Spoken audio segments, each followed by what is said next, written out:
Gravando, senhor presidente. Obrigado, Jailson. Bom dia a todos. Iniciamos formalmente a sessão de julgamento da 6ª Câmara Julgadora do Tribunal de Impostos e Taxas, sessão do dia 28 de setembro de 2023, fazendo aqui a verificação do quórum, pedindo aos colegas que confirmem a presença no sistema.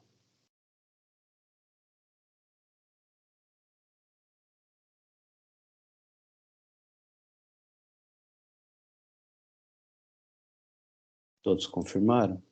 Estão presentes, além de mim, o Dr. Jandir Daliluca, o Dr. João Carlos Lago, o Dr. João Marcelo de Oliveira, também em sessão a doutora Aline Toledo, pela representação fiscal, além da presença da colega advogada doutora Mariana, que sustentará oralmente suas razões recursais.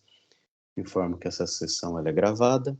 Após seu término, ela será disponibilizada no canal do TIT no YouTube. Peço aqui a gentileza de deixar os microfones desligados para evitar ruídos, só acionando quando forem falar.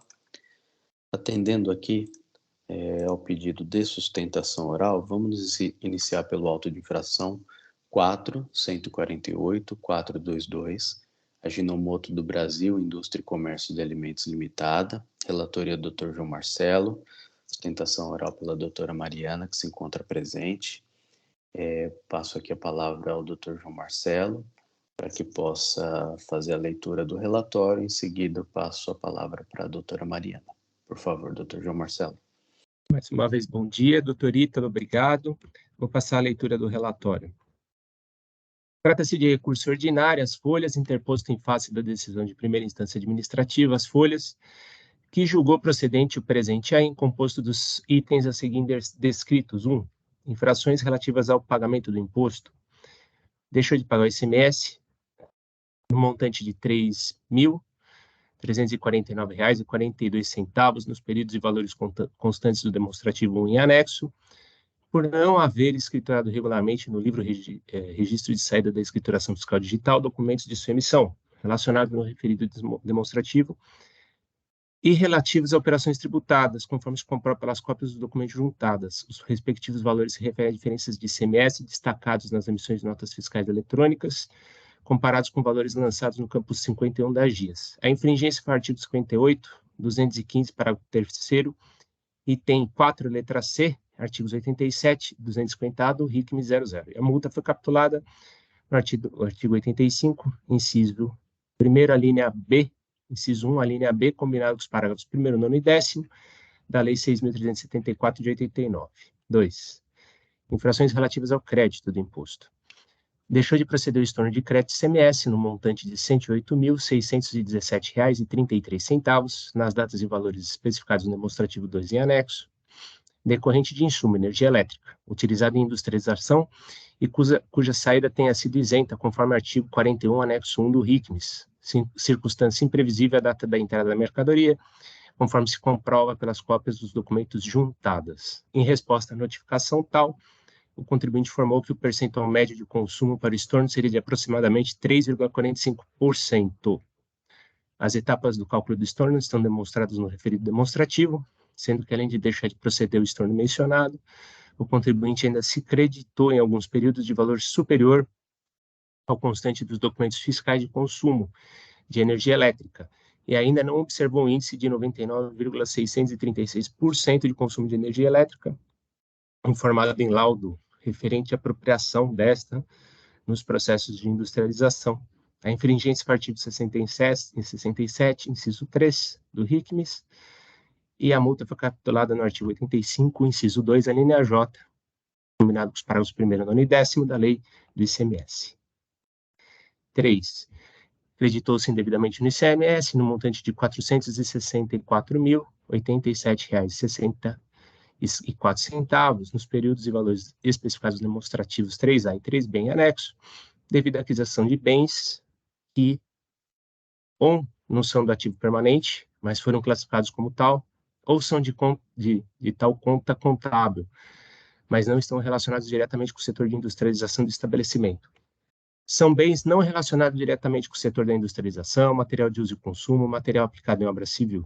Como exemplo, temos válvulas, tubos, chapas, luminárias, cabos, mangueiras, barras, conectores, curva curvas eletrocalha, curvas leito, curvas metálicas, eletrocalhas, flanges, versores de frequência, juntas, perfil U, pestanas, etc. Trata-se de itens adquiridos separadamente conforme notas fiscais de aquisição em anexo. Os créditos indevidos foram lançados no registro de entrada da escrituração fiscal digital do contribuinte sobre o CFAP 1604, conforme demonstrativo 3A. Já o demonstrativo 3B foi elaborado a partir do CIAP, constante da FD do contribuinte. Glosa de crédito, conforme decisão normativa CAT 1 e 2 de 2000, além do relatório circunstanciado, demonstrativos extraídos da FD do contribuinte e demais cópias de documentos juntados por amostragem, nos termos do artigo 22 da lei do PAT, a 13.457 de 2009. A infringência foi o artigo 66, inciso 1, artigo 66, inciso 5º do RICMES, decreto 45.490.00, e artigo 20, parágrafo 1º da Lei Complementar 87 de 96. A multa foi capturada no artigo 85, inciso 2, a linha J, combinado com os parágrafos 1º, 9º e 10º, da Lei 6.374 de 89. Em sua decisão, após consignar que os itens 1.1 e 1.2 do auto de infração foram devidamente quitados, a DTJ-UJ de Marília entendeu pela procedência da parte remanescente do auto de infração, afastando as preliminares suscitadas pelo contribuinte e sustentando que a glosa dos créditos exigidos no item 2.3 foi fundada no entendimento firmado nas decisões normativas CAT 1 e 2 de 2000. Nesse diapasão, prosseguiu asseverando que os maquinários e equipamentos que originaram o crédito glosado não têm o condão de assegurar o direito pretendido pela contribuinte autuada, uma vez que deveriam ter sido lançados no ativo circulante ou como despesas operacionais, nos termos do item 17 da decisão normativa CAT 1 de 2000, e que todas as provas apresentadas e alegações arguidas pelo contribuinte não são suficientes para infirmar o trabalho fiscal. Em virtude da decisão acima, a empresa autuada interpôs recurso ordinário, as folhas, apresentando as alegações e apertada síntese. Nulidade da decisão recorrida, por não ter enfrentado todos os argumentos expostos em sede de impugnação, incidindo assim na ausência da prestação jurisdicional, nulidade do auto de infração, em virtude do cerceamento do direito de defesa da autuada, uma vez que foram desconsiderados os documentos juntados pelo contribuinte durante a fiscalização, tendo o agente autuante glosado a integralidade dos créditos de ICM aproveitados. No mérito, teceu considerações sobre o conceito de bens do ativo permanente e sobre a essencialidade dos itens cujo crédito foi glosado pela fiscalização, sustentando que existem itens acerca dos quais não existem dúvidas sobre a essencialidade para a atividade produtiva da recorrente. No mesmo sentido, a recorrente elaborou arrazoado, individualizando os itens e os motivos pelos quais cada um fazem, segundo o seu entendimento, jus ao crédito. Aduziu que as multas aplicadas teriam caráter confiscatório, requerendo a redução. Protestou, afinal, pela conversão do julgamento em diligência, para que sejam realizadas perícias para comprovação das alegações da hora recorrente. A recorrente protestou por sustentação oral das suas razões e requereu o reconhecimento da nulidade do lançamento, ou o provimento do apelo para julgar improcedente ou, alternativamente, reduzir as multas aplicadas. Por sua vez, a representação fiscal se manifestou às folhas tais, oportunidade na qual reiterou os termos da decisão recorrida, protestando pelo não provimento do recurso ordinário, com a consequente manutenção do auto de infração. Não havendo outros requerimentos, dou por lido o relatório e devolvo a palavra, senhor presidente. Muito obrigado. Agradeço, doutor João Marcelo. Doutora Mariana, muito bom dia. A palavra é sua. Bom dia a todos, bom dia, senhor presidente, relator João Marcelo, todos os demais conselheiros presentes. Eu vou focar aqui na minha sustentação oral, mas na questão de mérito, apesar das nulidades estarem atreladas, é só para ser breve também, é porque que é o foco aqui da nossa defesa. Como adiantado pelo relator, a autuação aqui em questão glosou, que está sendo defendida, glosou créditos de ICMS aproveitados pela recorrente relativos à aquisição de partes e peças do ativo imobilizado, por entender que tais bens não estariam relacionados diretamente com o seu setor produtivo. E, na verdade, o que tem que ficar claro aqui é que a principal justificativa para essa glosa foi o fato dos bens em questão serem partes e peças adquiridas separadamente ao maquinário principal, o que, segundo a fiscalização, impediria que fossem classificados como bem do ativo imobilizado, e conforme as decisões normativas CAT 1 e 2. E no que tange esse direito ao crédito de ICMS nas aquisições de partes e peças, o pronunciamento CPC número 27 traz o seguinte conceito, que eu vou ler aqui só para... sobressalentes, peças de reposição, ferramentas e equipamentos de uso interno são classificados como ativo imobilizado quando a entidade espera usá-los por mais de um período. Da mesma forma, se puderem ser utilizados somente em conexão com itens do ativo imobilizado, também são contabilizados como ativo imobilizado. E por essa conceituação do pronunciamento CPC, a gente nota que não há nenhuma limitação fundada única e exclusivamente no fato das peças terem sido adquiridas separadamente do bem do ativo principal. E apenas para esclarecer aqui, no que se refere especificamente às partes e peças adquiridas, a recorrente sempre contabiliza em seu ativo somente aquelas que efetivamente serão utilizadas no desenvolvimento de um projeto relacionado ao seu setor industrial. As peças adquiridas que são destinadas única e exclusivamente para manutenção ou reposição, sem intenção imediata de investimento, são contabilizados diretamente no centro de custo ou almoxerifado, não gerando direito ao crédito. E, por exemplo, a título exemplificativo, se uma determinada válvula, por exemplo, várias válvulas foram autuadas, é adquirida pela recorrente como forma de compor um maquinário imprescindível à sua atividade, seja aumentando a vida útil ou viabilizando o próprio funcionamento de um bem, este será enquadrado como um investimento e contabilizado como ativo. Mas se, por outro lado, essa mesma válvula é adquirida e se destina a serviços de manutenção preventiva ou corretiva, que são realizados periodicamente em substituições de peça, a aquisição desse item é efetuada por meio de requisição de almoxerifado e, no momento da entrada da nota fiscal no estabelecimento da recorrente, não ocorre o creditamento do ICMS. O material só é retirado do almoxerifado através de uma ordem de manutenção quando há essa necessidade. Inclusive, para demonstrar essa assertiva, a recorrente, em sua peça impugnatória, em sua peça de recurso ordinário, demonstrou, por meio de um cotejo exemplificativo, a finalidade de utilização de vários dos itens do ativo imobilizado, cujo crédito foi glosado, como forma de comprovar que se trata de bens adquiridos como investimento, empregados no desenvolvimento de suas atividades produtivas. Ou seja, a empresa recorrente comprovou a legitimidade do creditamento glosado, detalhando a função da maioria dos bens cujos créditos foram glosados pela fiscalização, com a demonstração pormenorizada, com imagens, com descrição de sua essencialidade para a fabricação e industrialização de alimentos e aminoácidos e afins, que é o objeto social da empresa.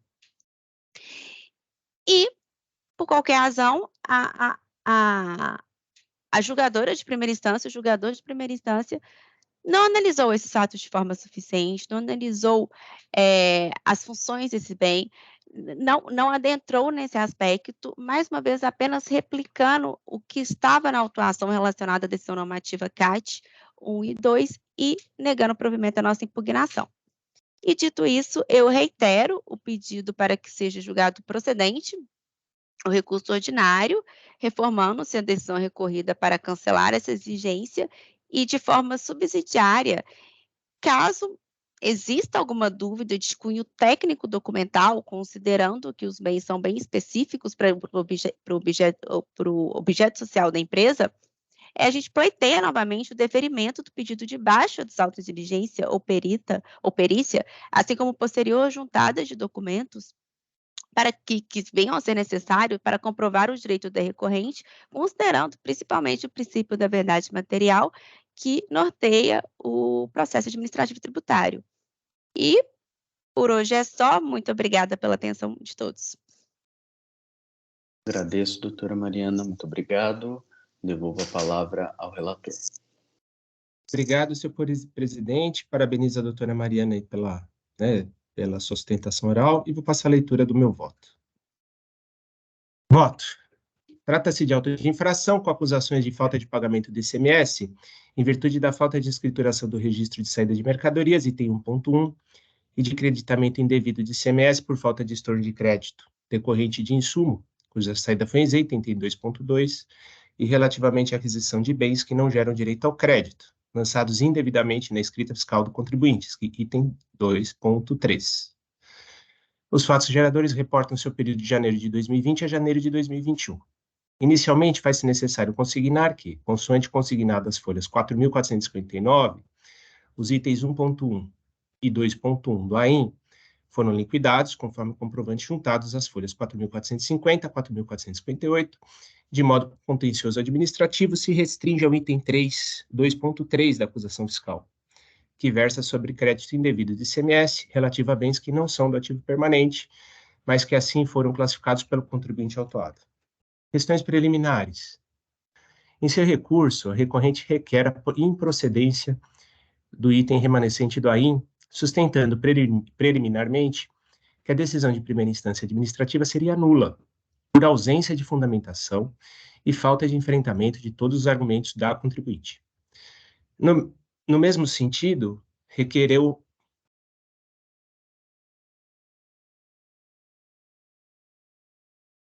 o reconhecimento da nulidade do auto de infração, em virtude do cerceamento do direito de defesa da autuada, uma vez que foram desconsiderados os documentos juntados pelo contribuinte durante a fiscalização. Acerca desse ponto, temos que, ao contrário do quanto consignado pela hora recorrente, verifica-se que a decisão recorrida abordou de maneira expressa a alegação da nulidade de AIN, além de ter enfrentado a questão da funcionalidade dos bens adquiridos, não assistindo, portanto, razão à contribuinte. O simples fato da decisão não ter enfrentado individualmente cada um dos argumentos expostos pela contribuinte em sua petição, não implica em nulidade ou ausência de prestação jurisdicional, vez que se verifica que a decisão de primeira instância foi devidamente fundamentada.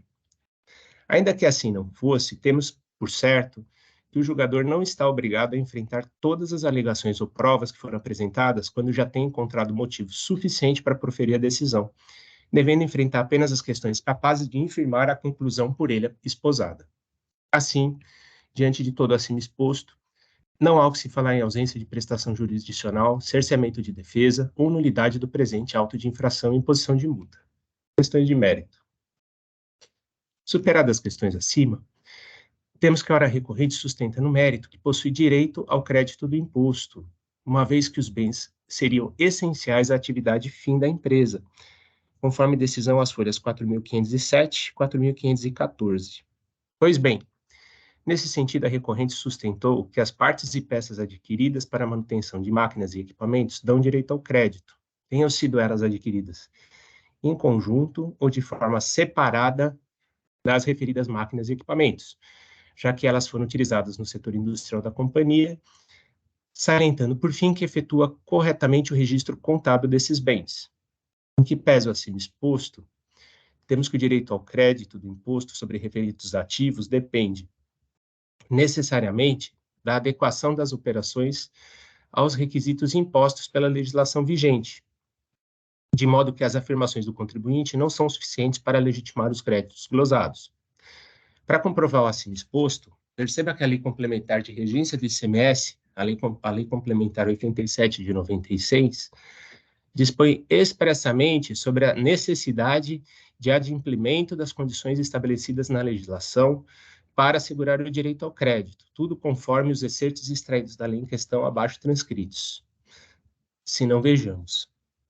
Artigo 19. O imposto é não cumulativo, compensando-se o que for devido em cada operação relativa à circulação de mercadoria ou prestação de serviço de transporte interestadual, municipal e de comunicação com um montante cobrado nas anteriores pelo mesmo ou por outro estado.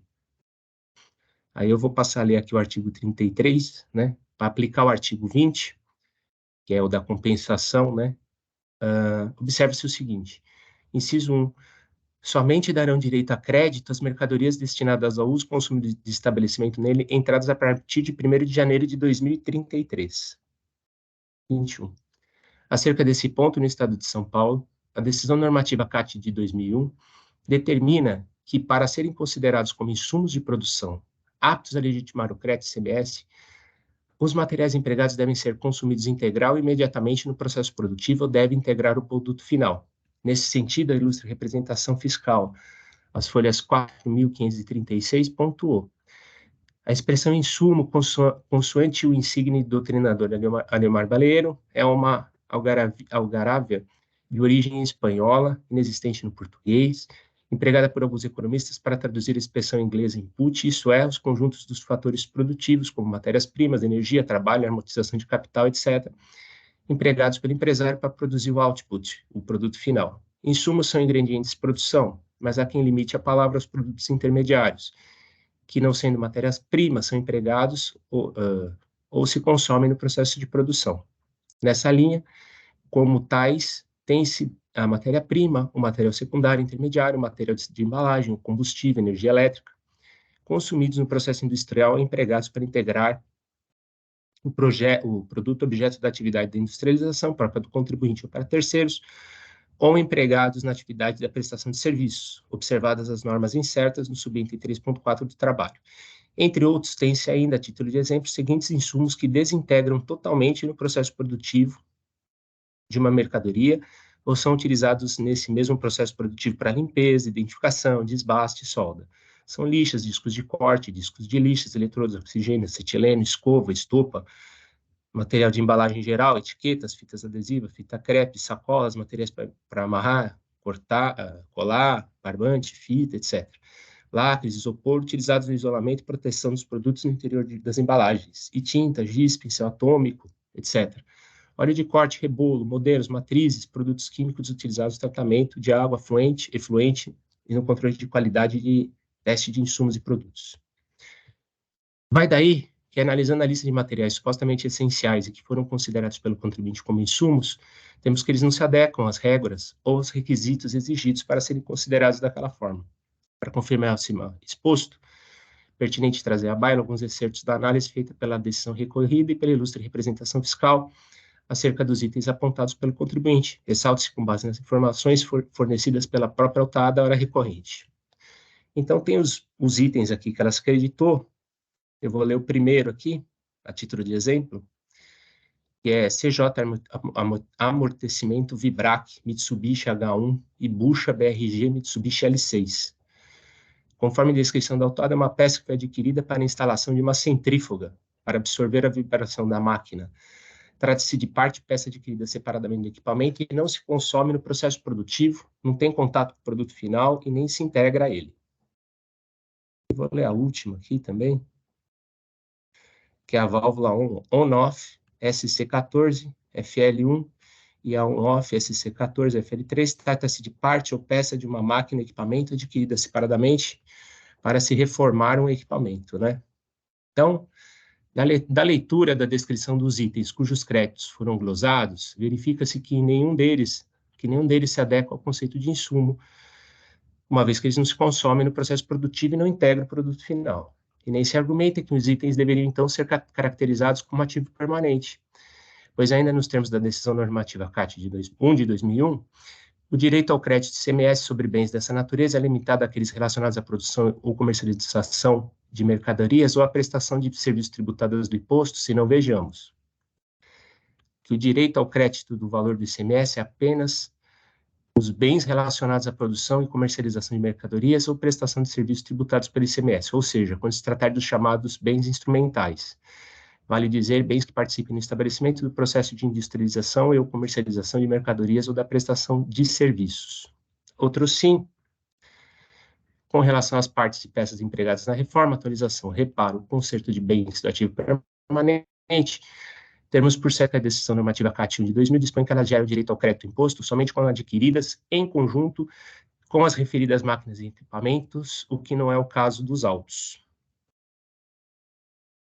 Então, seguindo a doutrina exposta, com fundamento no artigo 6.404 de 76, temos que as partes e peças que acompanham A máquina e o equipamento, quanto de suas aquisições, são contabilizadas como ativo imobilizado e, como tal, geram direito ao crédito do ICMS correspondente. Já no que pertine às partes e peças adquiridas separadamente para fins de manutenção, reparo, conserto, não contabilizadas no ativo imobilizado, de máquinas ou equipamentos, não geram, por suas aquisições, o direito de lançar na escrita fiscal o valor do imposto correspondente, por se tratar de valores de mercadorias que serão lançados na contabilidade da empresa como ativo circulante ou diretamente como despesas operacionais, gastos, gerais de fabricação, custo de produção ou nome equivalente, cujo direito ao crédito somente se dará a partir de 1 de 2003, por força da Lei Complementar 99 de 99, a data dessa...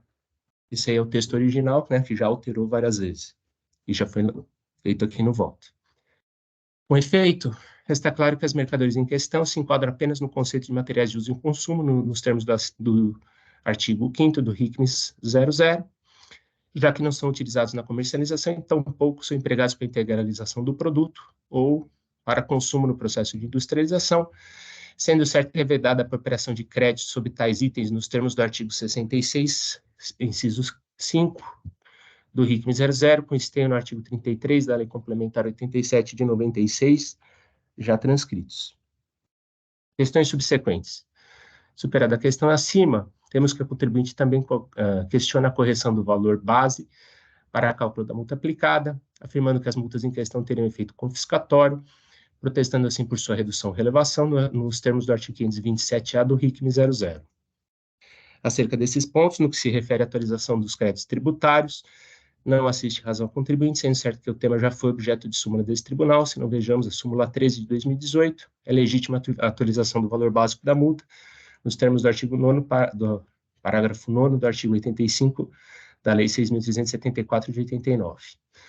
Outro sim, cumpre destacar que a multa foi aplicada em estrita observância da legislação em vigência, não sendo possível esse órgão de julgamento afastar a aplicação da lei por motivo de convicção única e exclusiva do contribuinte de que a multa é excessiva e resulta em confisco. Ademais, e tal consignado anteriormente, a infração encontra-se materializada, não entendo ser o caso de aplicação do artigo 527-A do RICM 00 para fins de reduzir nem tampouco relevar as penalidades aplicáveis, uma vez que não estão presentes os requisitos objetivos autorizadores para tal benesse, justamente porque há cobrança do imposto.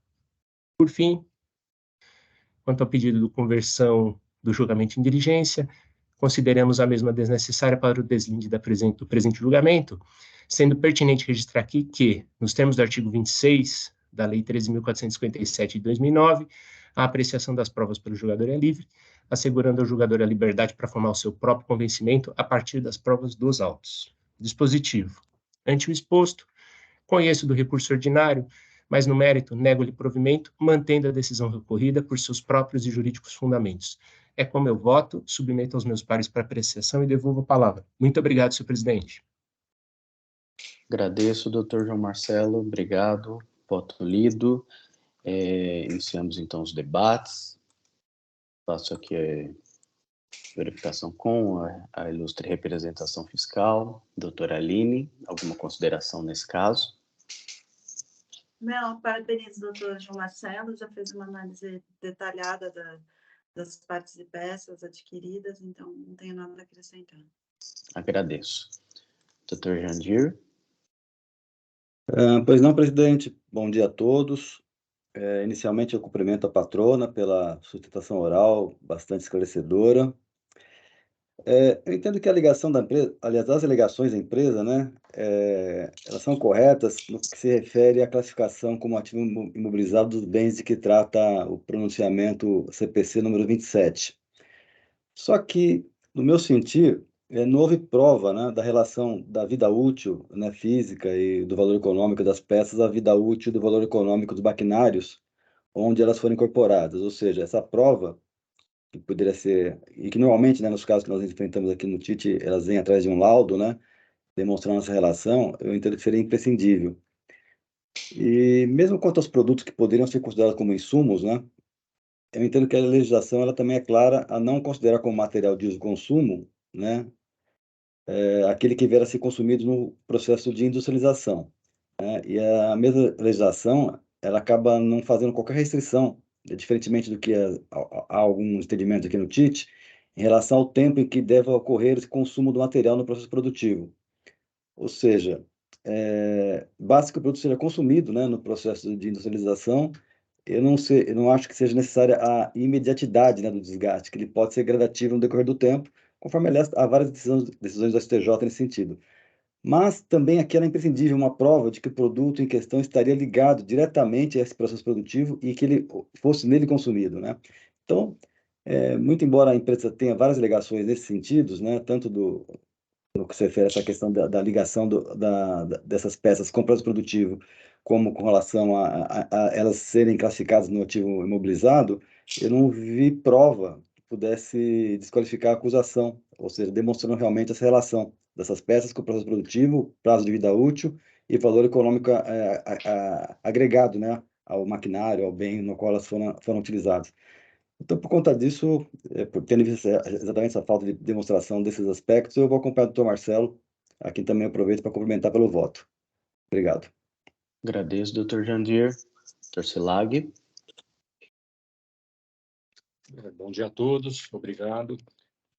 Cumprimento a doutora patrona pela sustentação oral e parabenizo o doutor João Marcelo, como sempre fez um voto primoroso, examinou muito bem todas as questões trazidas ao processo e entendo que não restaram dúvidas quanto ao acerto da acusação.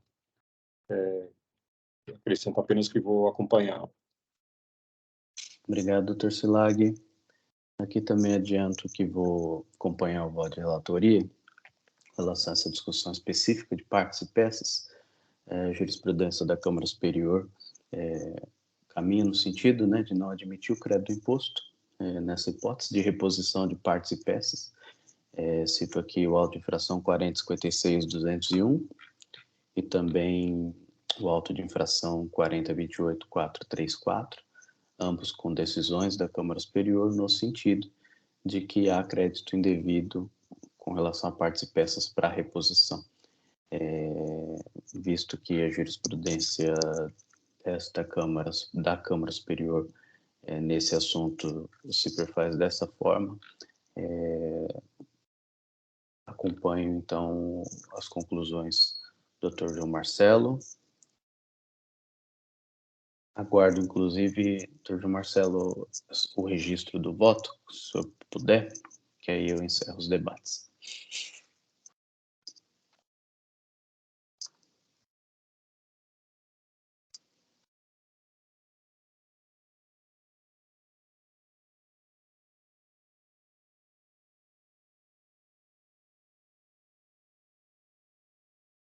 Pronto, registrado.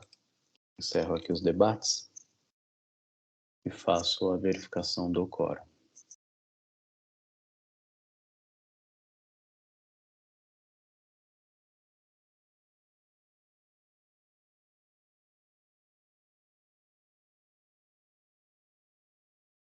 Votação iniciada.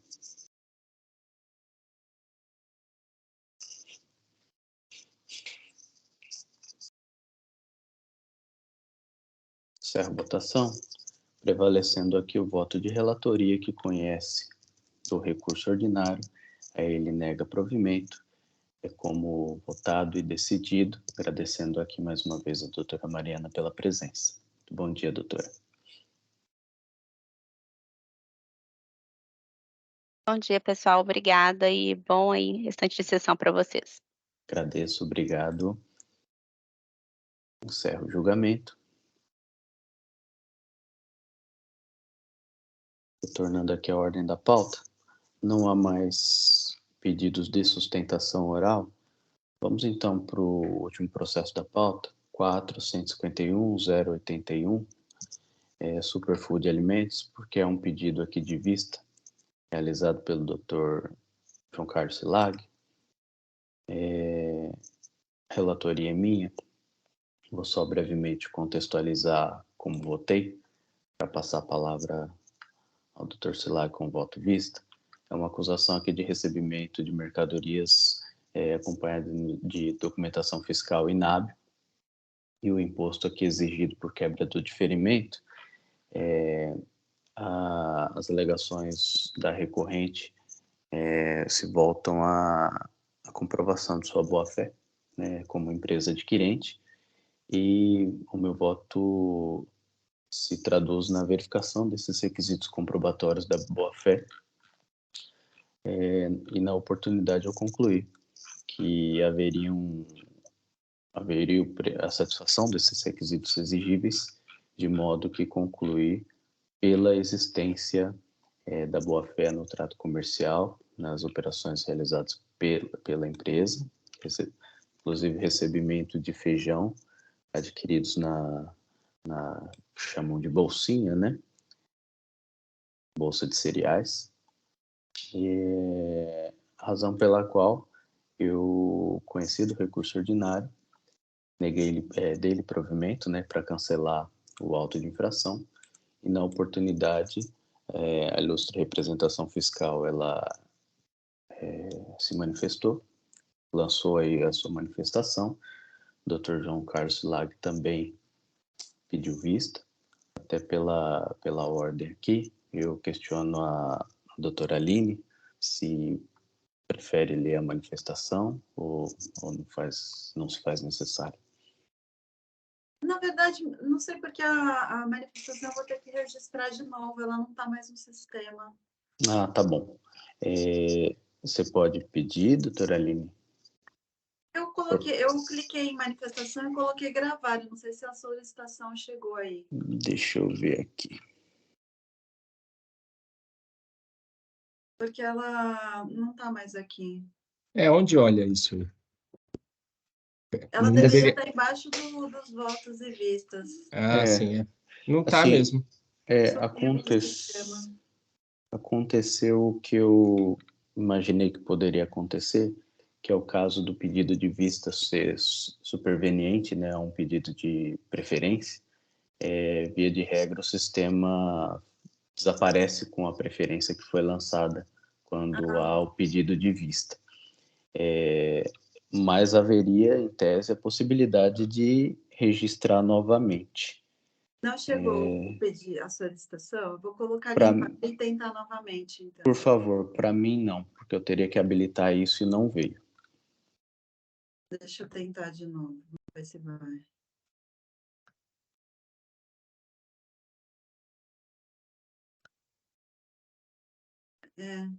Não tá. Deixa eu ver se isso depende da para eu gravar novamente. Acho que como eu já inseri, acho que não pode. Deixa eu só ver aqui, eu vou confirmar o meu voto de... é isso.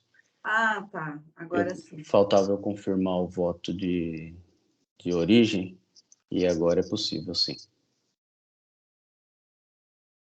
Concedida, doutora Aline.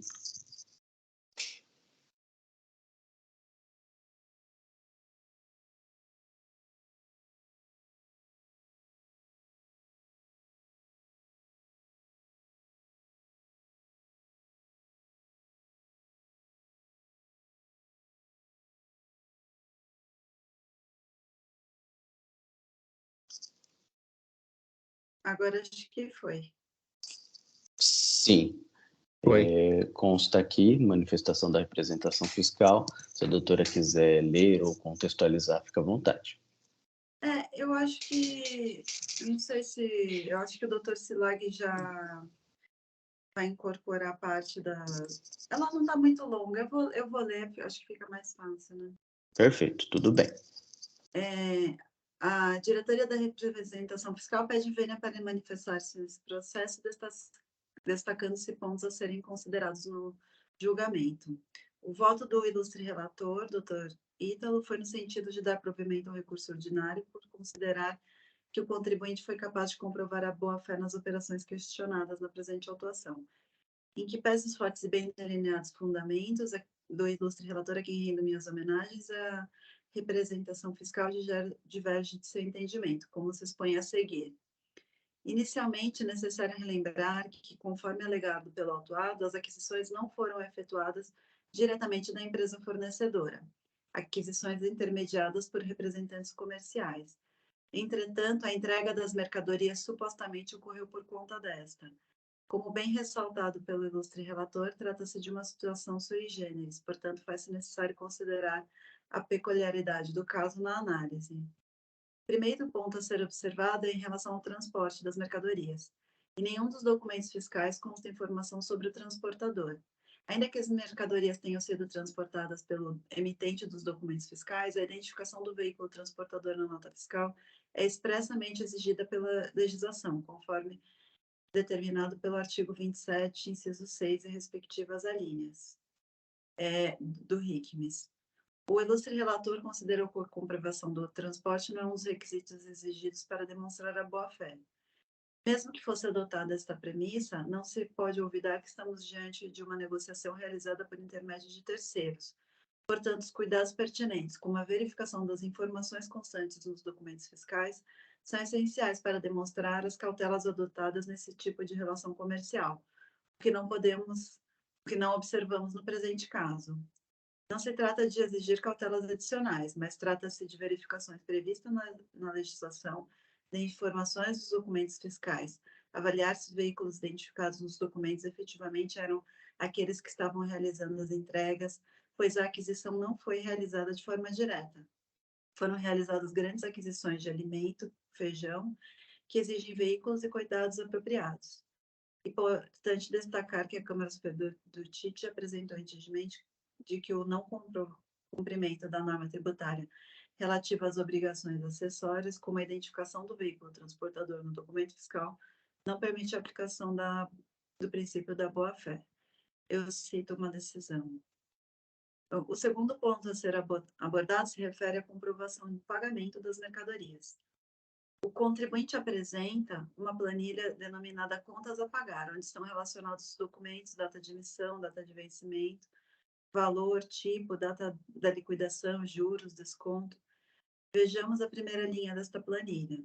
O documento 7454, com emissão em 4/12 de 2020 e vencimento em 26/12 de 2020.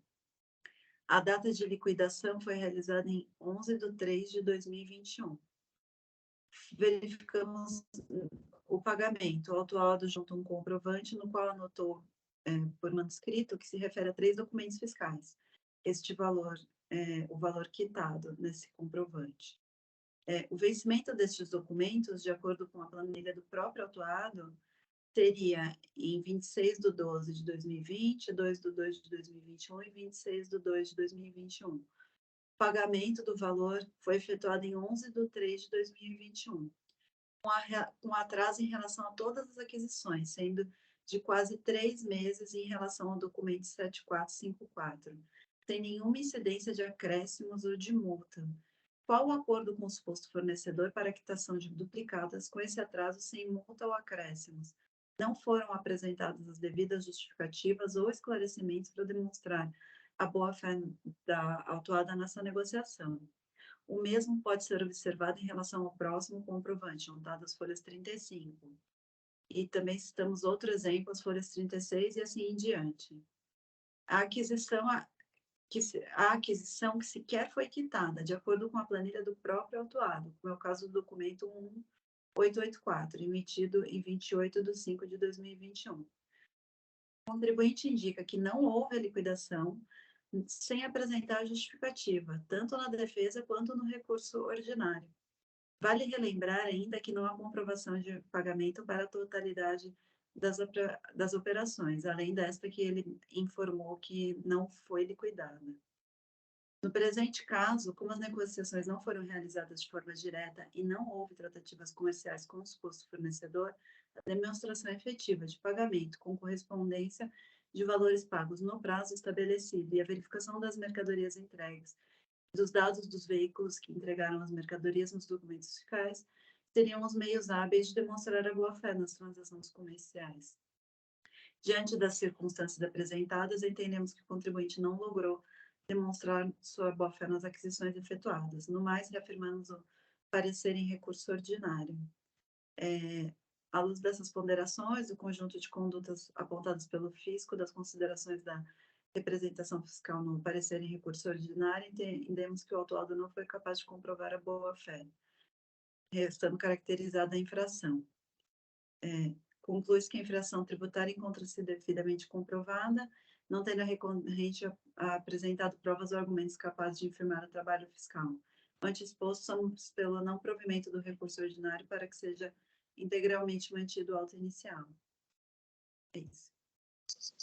Perfeito, doutora Aline, agradeço pela leitura. Após essa manifestação, o doutor João Carlos Silag solicitou vistas, lançou aqui já o voto, e eu passo a palavra ao doutor Silag para que possa ler ou contextualizar a sua decisão.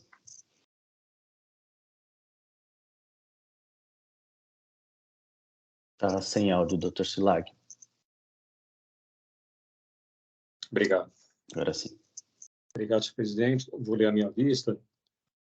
Pedi vista dos autos para uma análise mais detida do acervo fático probatório, com a finalidade de aferir a existência da boa-fé da recorrente na condução dos negócios realizados com o suposto fornecedor, cujos documentos fiscais foram declarados inidôneos pelo fisco. Em que pese o brilhante voto apresentado pelo ilustre e culto juiz Dr. Ítalo Simonato, a quem rendo minhas costumeiras homenagens, peço licença para adotar o seu bem elaborado e preciso relatório, divergindo, porém, da sua decisão. A acusação apontada refere-se ao recebimento de mercadorias acompanhadas de documentos fiscais inábeis. O ilustre juiz relator salientou o entendimento que prevalece na colenda da Câmara Superior deste tribunal, de que também para as infrações da espécie, ora examinada, é acolhida a alegação de boa-fé da adquirente de mercadorias de contribuinte cujos documentos fiscais foram declarados inidôneos, quando verificada a presença dos requisitos necessários para tanto. Neste sentido, a decisão sob vista analisou o conjunto probatório para perquirir a existência dos critérios exigidos para a configuração da boa-fé, conforme a jurisprudência consolidada deste tribunal. Aí eu reproduzi uma boa parte do voto proferido pelo relator e continuo. A despeito das operações realizadas pela autuada serem peculiares ao mercado de comércio do feijão, conforme bem explicado pelo doutor relator, tal fato não a exime de observar a legislação à qual todos os contribuintes se submetem. Um dos requisitos a serem adimplidos para a verificação do critério da efetividade das operações de compra e venda é a comprovação do transporte das mercadorias. Trata-se de requisito legal. O registro incorreto ou incompleto das notas fiscais com relação aos dados referentes ao transporte das mercadorias configura infração ao artigo 127, inciso 6, parágrafos 14 e 16 do regulamento do ICMS.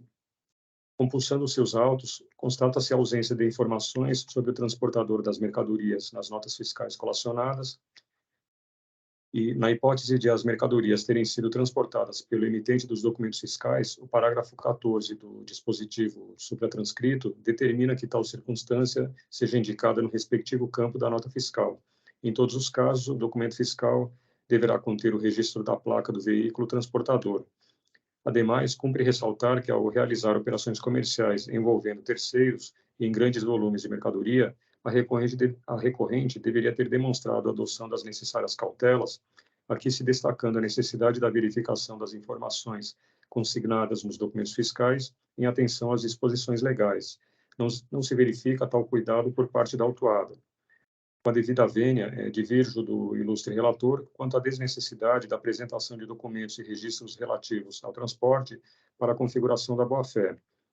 A Câmara Superior já consolidou o entendimento de que, para a constatação da boa-fé, se faz necessária a presença de todos os elementos que levem a esta conclusão, entre os quais a indicação das informações pertinentes ao transporte das mercadorias e a não comprovação dessas informações, além de implicar infração à legislação, conforme acima esclarecido, impede a certificação da efetividade das operações de compra e venda.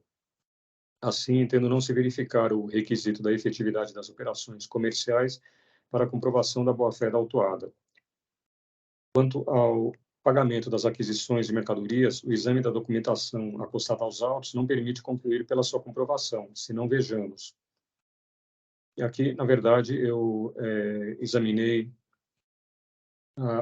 já na esteira da análise muito bem feita pela outra representante fiscal, a doutora Aline, os diversos casos, como, por exemplo, as supostas provas tem por base a planilha elaborada pela recorrente, de folha 32, denominada Contas a Pagar, vencimento 1º de dezembro de 2020 a 14 de julho de 2022, a qual relaciona documentos, data de emissão, data de vencimento, valor da data de liquidação, o tipo de documento que se trata de duplicatas, juros, descontos zerados e documentos de origem. E conforme bem examinado pela representante fiscal em sua manifestação, autuada junta comprovantes de pagamentos efetuados com atraso de quase 3 meses após as respectivas aquisições, sem o acréscimo de multa ou juros, tampouco há quaisquer justificativas para tais fatos. Encontra-se ainda, conforme a referida planilha, dos documentos presentes nos autos, aquisição sem a liquidação do pagamento, para a qual também não foi prestado esclarecimento. E ressalta-se inexistir comprovação de pagamento para a totalidade das operações de compra. Bom, aqui eu não vou ler os detalhes referentes às notas fiscais, uma vez que já consta do voto da manifestação da doutora Aline, que ela acabou de apresentar.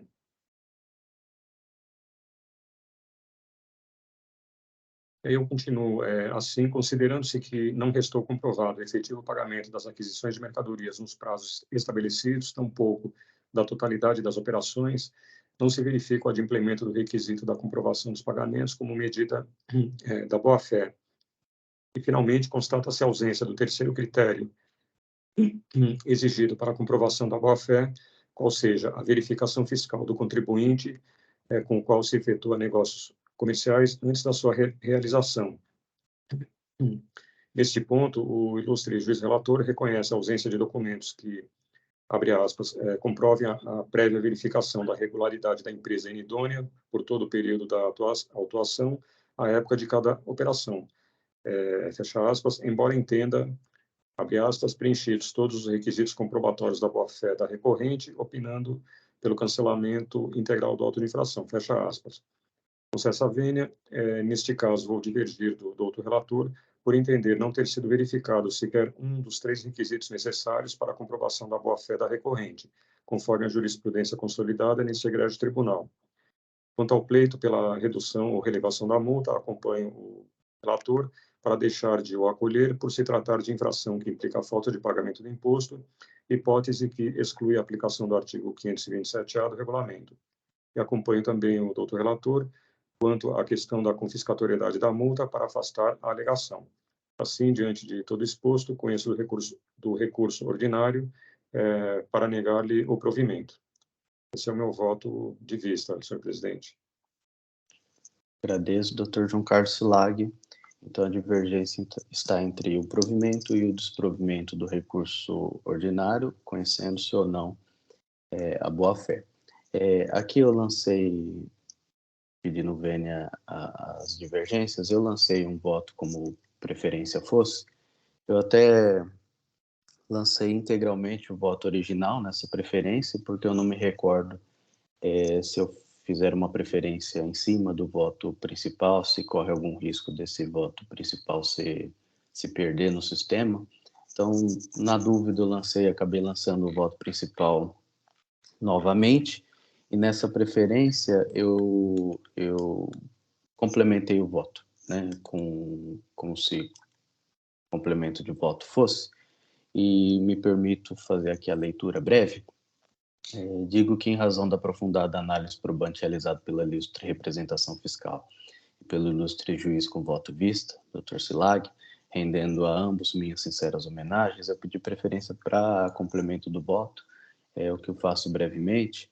Aqui, com relação ao Sintegra, só para contextualizar, embora eu tenha dito, de fato, de que não havia documentos, né, que comprovasse essa prévia verificação, eu digo que, particularmente, eu entendo que tal requisito foi superado pelo tempo, né, em razão da sistemática da emissão das notas fiscais eletrônicas, induzindo a lógica que, se a nota fiscal foi emitida, o cadastro da empresa estava ativo, tornando-se desnecessária a prévia consulta ao Sintegra. Assim, eu estou reafirmando aqui que, ainda que não se identifique pesquisas ao Sintegra, entendo que tal requisito encontra-se, no mínimo, superado, eis que suplantado pela emissão da nota fiscal eletrônica de documentos fiscais, que é como eu tenho abordado essa questão especificamente, relembrando que dentro do contexto histórico de como se foram estabelecidos os requisitos para a comprovação da boa-fé,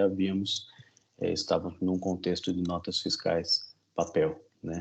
Então, a mudança se dá por conta disso. Quanto à questão dos transportes, bem abordado na manifestação da representação fiscal e no voto vista, eu reafirmo, né, no sentido de entender que esses dados de transporte, por exemplo, a identificação da placa, não compõem nenhum dos requisitos comprovatórios, à exceção da hipótese de transporte ser indicado como de responsabilidade do destinatário, o que aí se operaria contrariamente à boa-fé deste, mas que não é o caso dos autos.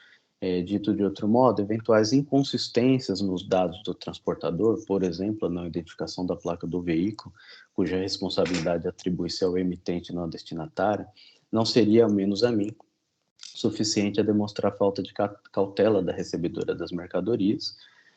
Digo que, evidentemente, que todo fato narrado, prova trazida ou outros elementos extrínsecos ou intrínsecos agregam na formação do convencimento do julgador, que é subjetivo, razão pela qual eu destaco o respeito aos entendimentos dissonantes nesse ponto, né?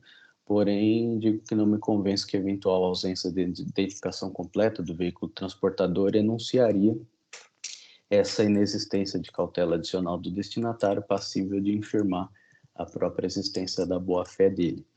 De mais a mais, quanto ao ponto apontado, né, nas manifestações divergentes, no sentido de que nenhum documento consta a informação do transportador, eu estou destacando aqui a impossibilidade desse relator de consultar o inteiro teor dos documentos fiscais relacionados no auto de infração apenas pela chave de acesso, não mais existindo a possibilidade de ampla e restrita consulta dos documentos no portal da nota fiscal eletrônica, ou seja, as cópias dos DANFs não estão nos autos, né?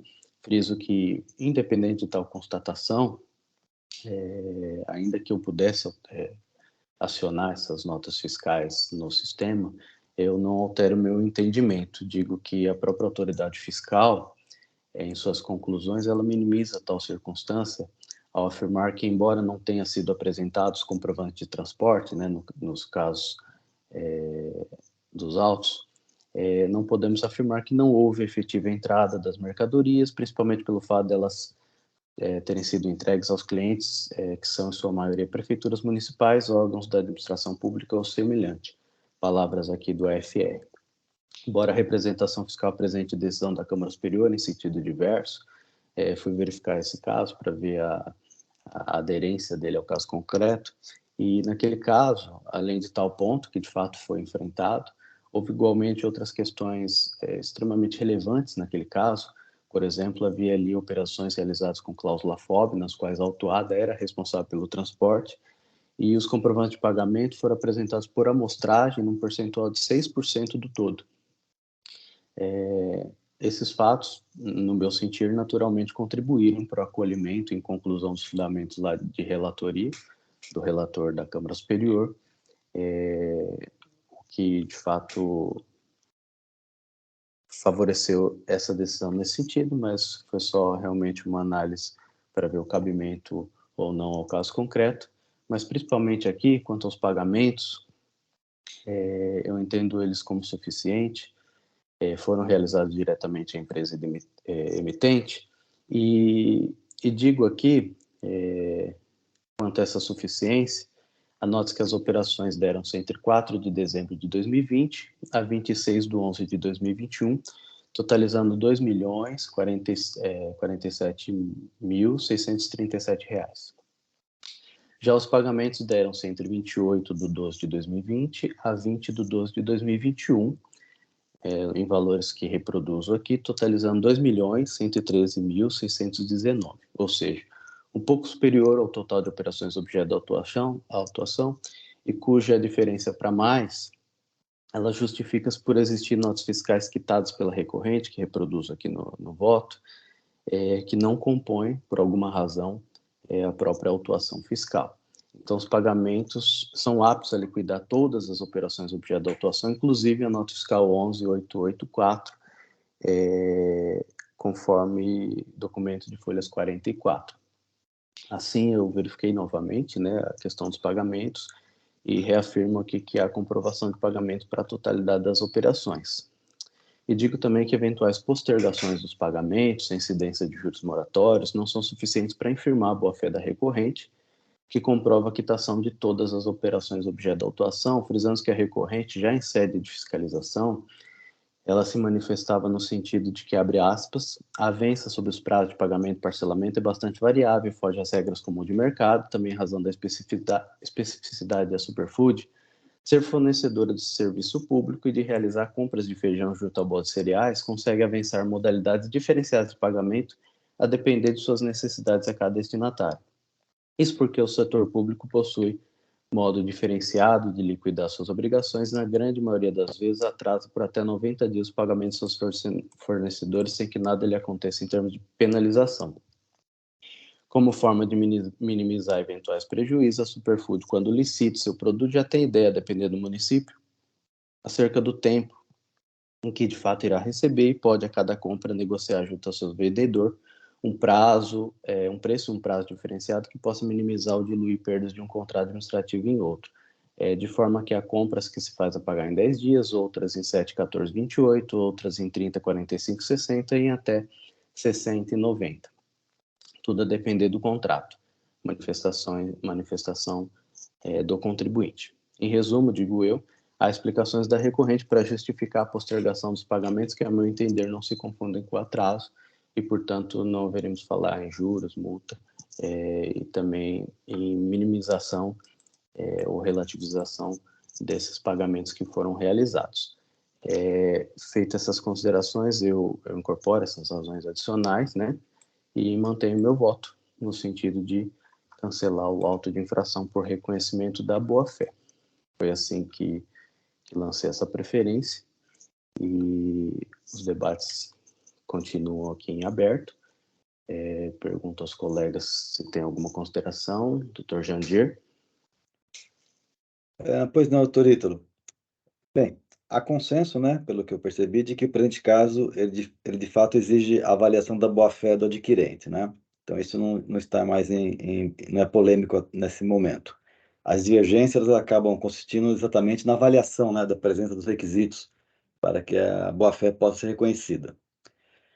Bom, quanto à prova da ocorrência das operações, pedindo ver, né, quem pensa de forma diferente, me parece que as omissões relativas, né, à indicação dos dados do transporte, quando este corre por conta do fornecedor, configura mero descumprimento de obrigação acessória, não prejudicando o reconhecimento da boa-fé. Eu tenho esse pensamento, muito embora eu sei que há quem pense diferente, mas eu não vejo dessa forma.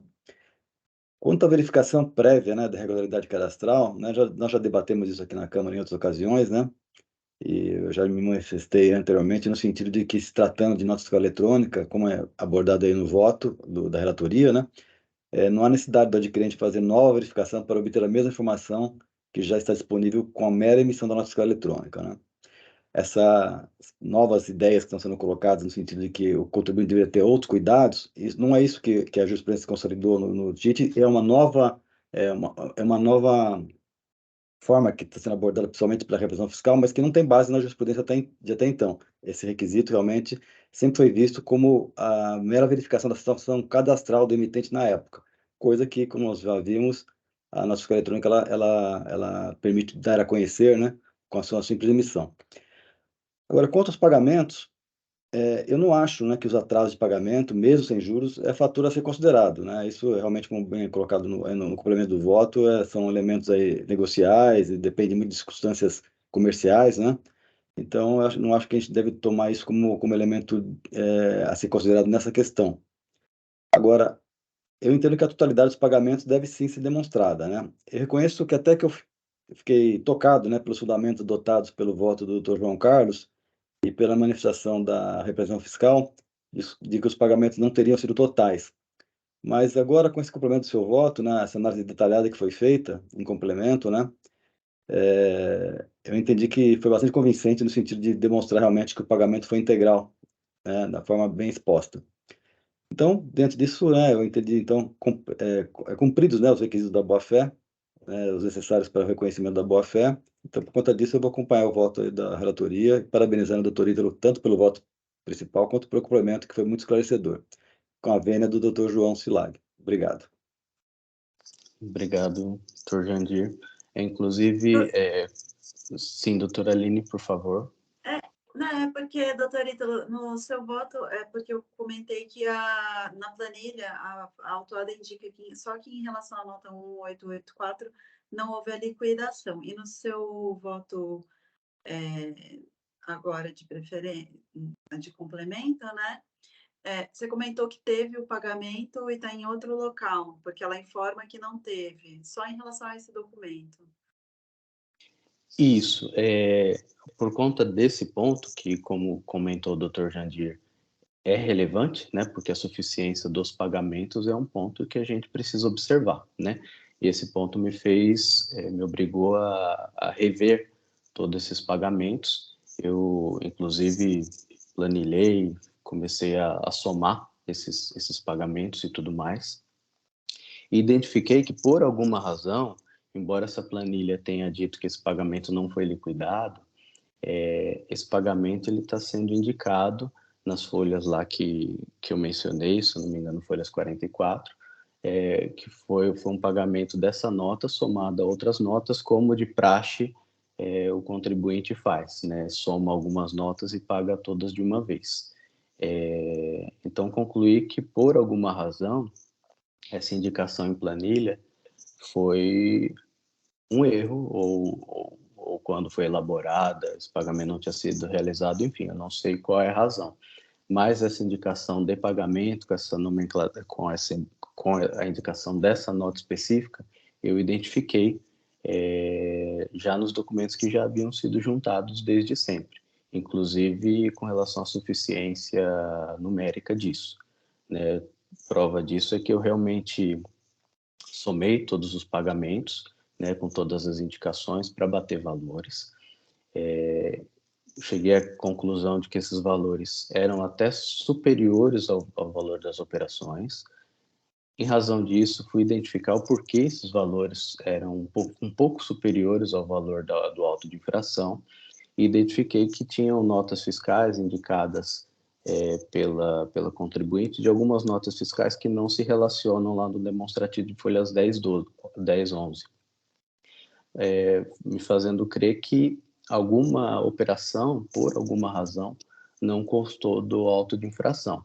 Mas, e se excluir desses valores atribuídos a essas notas, a gente chega ao total do auto de infração. Então, somado todos esses fatores, eu concluí que esse pagamento foi sim realizado e que essa indicação atribuída à própria contribuinte, quando muito, foi um erro aí de lançamento, alguma coisa nesse sentido, porque esse pagamento consta lá. Foi por isso que eu fiz essa manifestação complementar, para que não deixasse sem essa indicação de que haveria essa suficiência. Mas continuamos aí em discussão. Eu até fiz a indicação das folhas, se os colegas quiserem dar uma olhada, mas foi por isso, doutora Aline. Não, tudo bem. Porque como ele indica, né, que não efetuou o pagamento e também não trouxe o comprovante de pagamento para demonstrar que era um erro da planilha, né? Então, então, esse afirmação que a gente possa fazer, ainda mais porque os valores de pagamentos foram superiores, então com certeza não se referem só a pagamentos das operações constantes da autuação, porque ele não estaria fazendo doação de valores para a empresa claro. inidônea. Então, com certeza tem notas que não estão aqui na autuação, né? Particularmente seriam três notas que não estariam, essas indicações são manuscritas, né?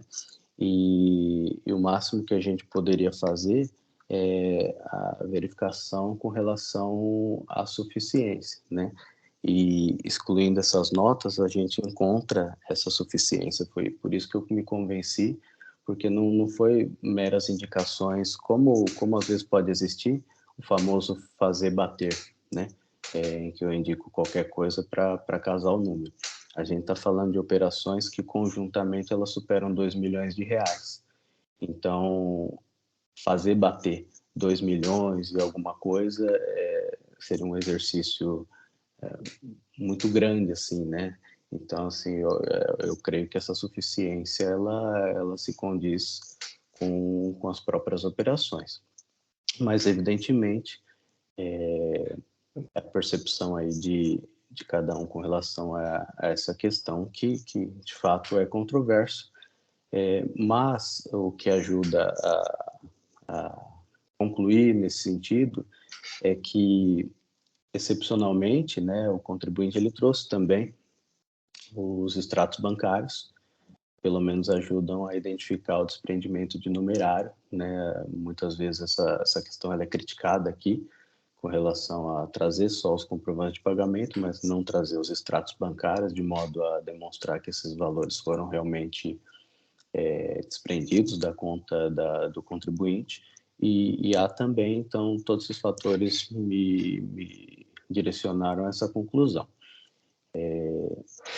Enfim, eu pergunto, né, doutora Aline e doutor Silaga, se querem complementar a manifestação. Obrigado. Primeiro cumprimento, doutor Ítalo, né, pelo complemento, pela seu exame mais detido do conjunto probatório, né, reforçando as suas razões, o seu fundamento, né, o fundamento dos fundamentos do seu voto, mas em que pese as informações trazidas agora no seu voto com relação aos pagamentos, eu assim, entendo como a doutora Aline e também, por meu convencimento pela boa-fé, é importante o cumprimento dos 3 requisitos e discordo respeitosamente do doutor Ítalo e doutor Jandir quanto à questão da verificação, da importância da verificação fiscal e também do transporte enfim, transporte que tendente a comprovar a efetividade das operações, a verificação fiscal, entendo que são requisitos essenciais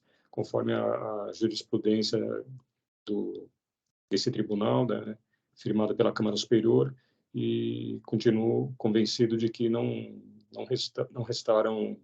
restou comprovada a boa-fé do contribuinte, com base na análise de todo o conjunto probatório. Então, respeitando posições divergentes e cumprimentando pelos 2 votos do voto e complemento do doutor Ítalo, relator, mantenho meu voto. Perfeito, doutor Silaga, agradeço. De fato, realmente, a questão dos pagamentos é um só requisito, né? Então, de fato, o contexto total é necessário. Doutor João Marcelo, por favor. Doutor Ítalo, obrigado pela palavra. Quero cumprimentar todos, né? Esse caso está trazendo uma grande discussão, um caso que a priori seria simples, né? De transação na bolsinha aqui da região aqui do centro, aqui da zona serialista, né? Mas a gente olha aqui, por um lado, tem uns documentos fiscais que não tiveram, que realmente não tem identificação, a gente não consegue identificar o transporte, e, por um lado, essas notas foram emitidas, né, sem o cumprimento dos requisitos legais. É nesse ponto que eu vejo que há uma divergência entre o voto do Dr. João Carlos e do Dr. Jandir, bem como do Dr. Ítalo, né, em relação a essa questão, né. O Dr. Jandir deixou, né, segundo ele, que não há necessidade, que passaria a ser uma obrigação acessória, né. Então eu vejo que há discordância nesse ponto. Mas o que eu queria ressaltar aqui são 2 coisas que realmente, e é por isso que eu gostaria que vocês me ouvissem nesse ponto, é o seguinte: essa é a segunda vez que esse processo é pautado, né?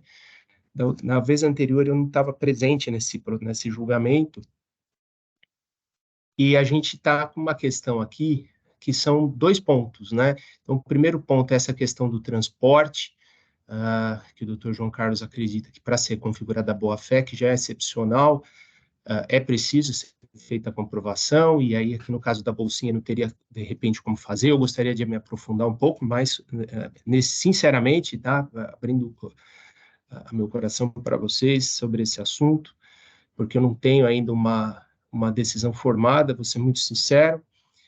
Então, e a segundo ponto é sobre o cálculo das operações, né? Então, eu vi, né, pelo voto, complemento de voto muito bem feito, doutor Ítalo, do senhor, em relação a esse complemento, principalmente, aqui é um ponto que ficou, na minha opinião, em aberto.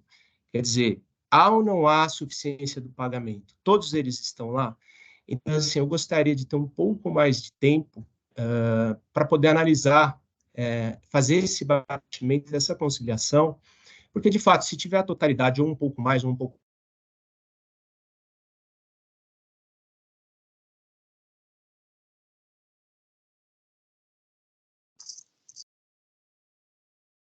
Acho que o Dr. Marcelo perdeu a conexão aí. Vamos esperar um segundinho para ele retornar, por favor.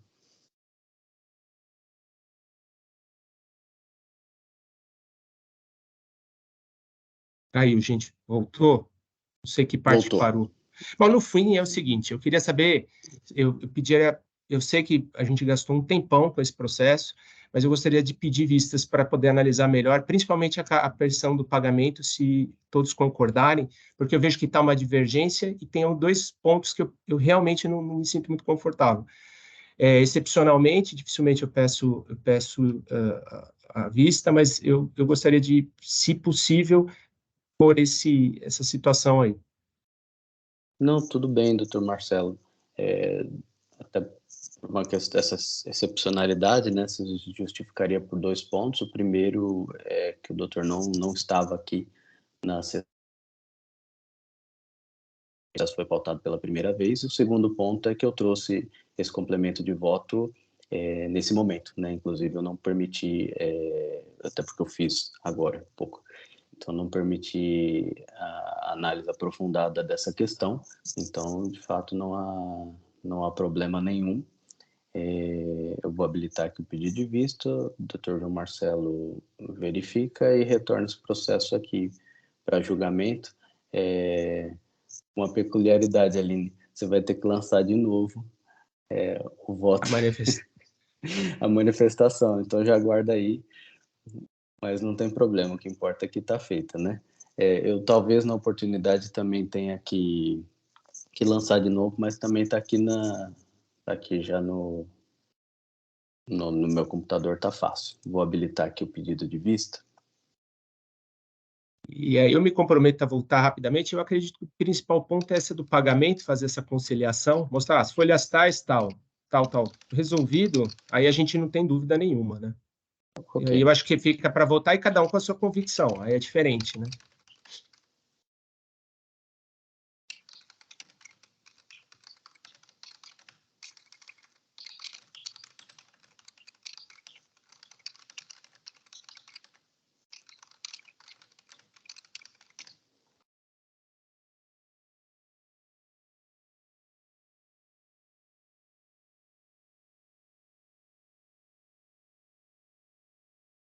Marcelo, você pode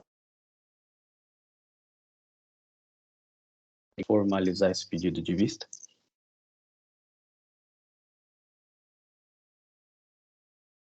Eu acho que eu nunca fiz nenhum, doutor Ítalo. Como que a gente pede esse... Deve existir abaixo dos votos, então, tá lá a fase de debate, aí tem declarar-se impedido e pedido de visto, pedido de preferência, provavelmente. Só tem preferência. Lá no final da página. Mas a preferência tem que lançar hoje, né? Não, peraí, é porque eu habilitei aqui, deixa eu ver o que aconteceu. Será que pode? Será que habilitou. Então, pode. A diferença é que aqui no sistema eu preciso liberar isso e fundamentar essa questão, por conta da excepcionalidade, né? Aí eu fiz essa questão. Eu vou até compartilhar aqui rapidamente. Habilitou aqui, né? Então é só pedir aqui, certo? Isso. Vai seguir essa linha normal. Gravar, aí vai aparecer aqui para mim liberar. Beleza, foi feito. Agradeço, tá? Realmente agradeço a todos e me comprometo a devolver o mais rápido possível aí, provavelmente na próxima sessão, ou Perfeito. assim que for possível, tá? Aqui está concedida. Essa concessão de vista, ela encerra por hora o julgamento, e aí a gente volta a debater essa questão quando do retorno. Encerro, então, o julgamento desse caso.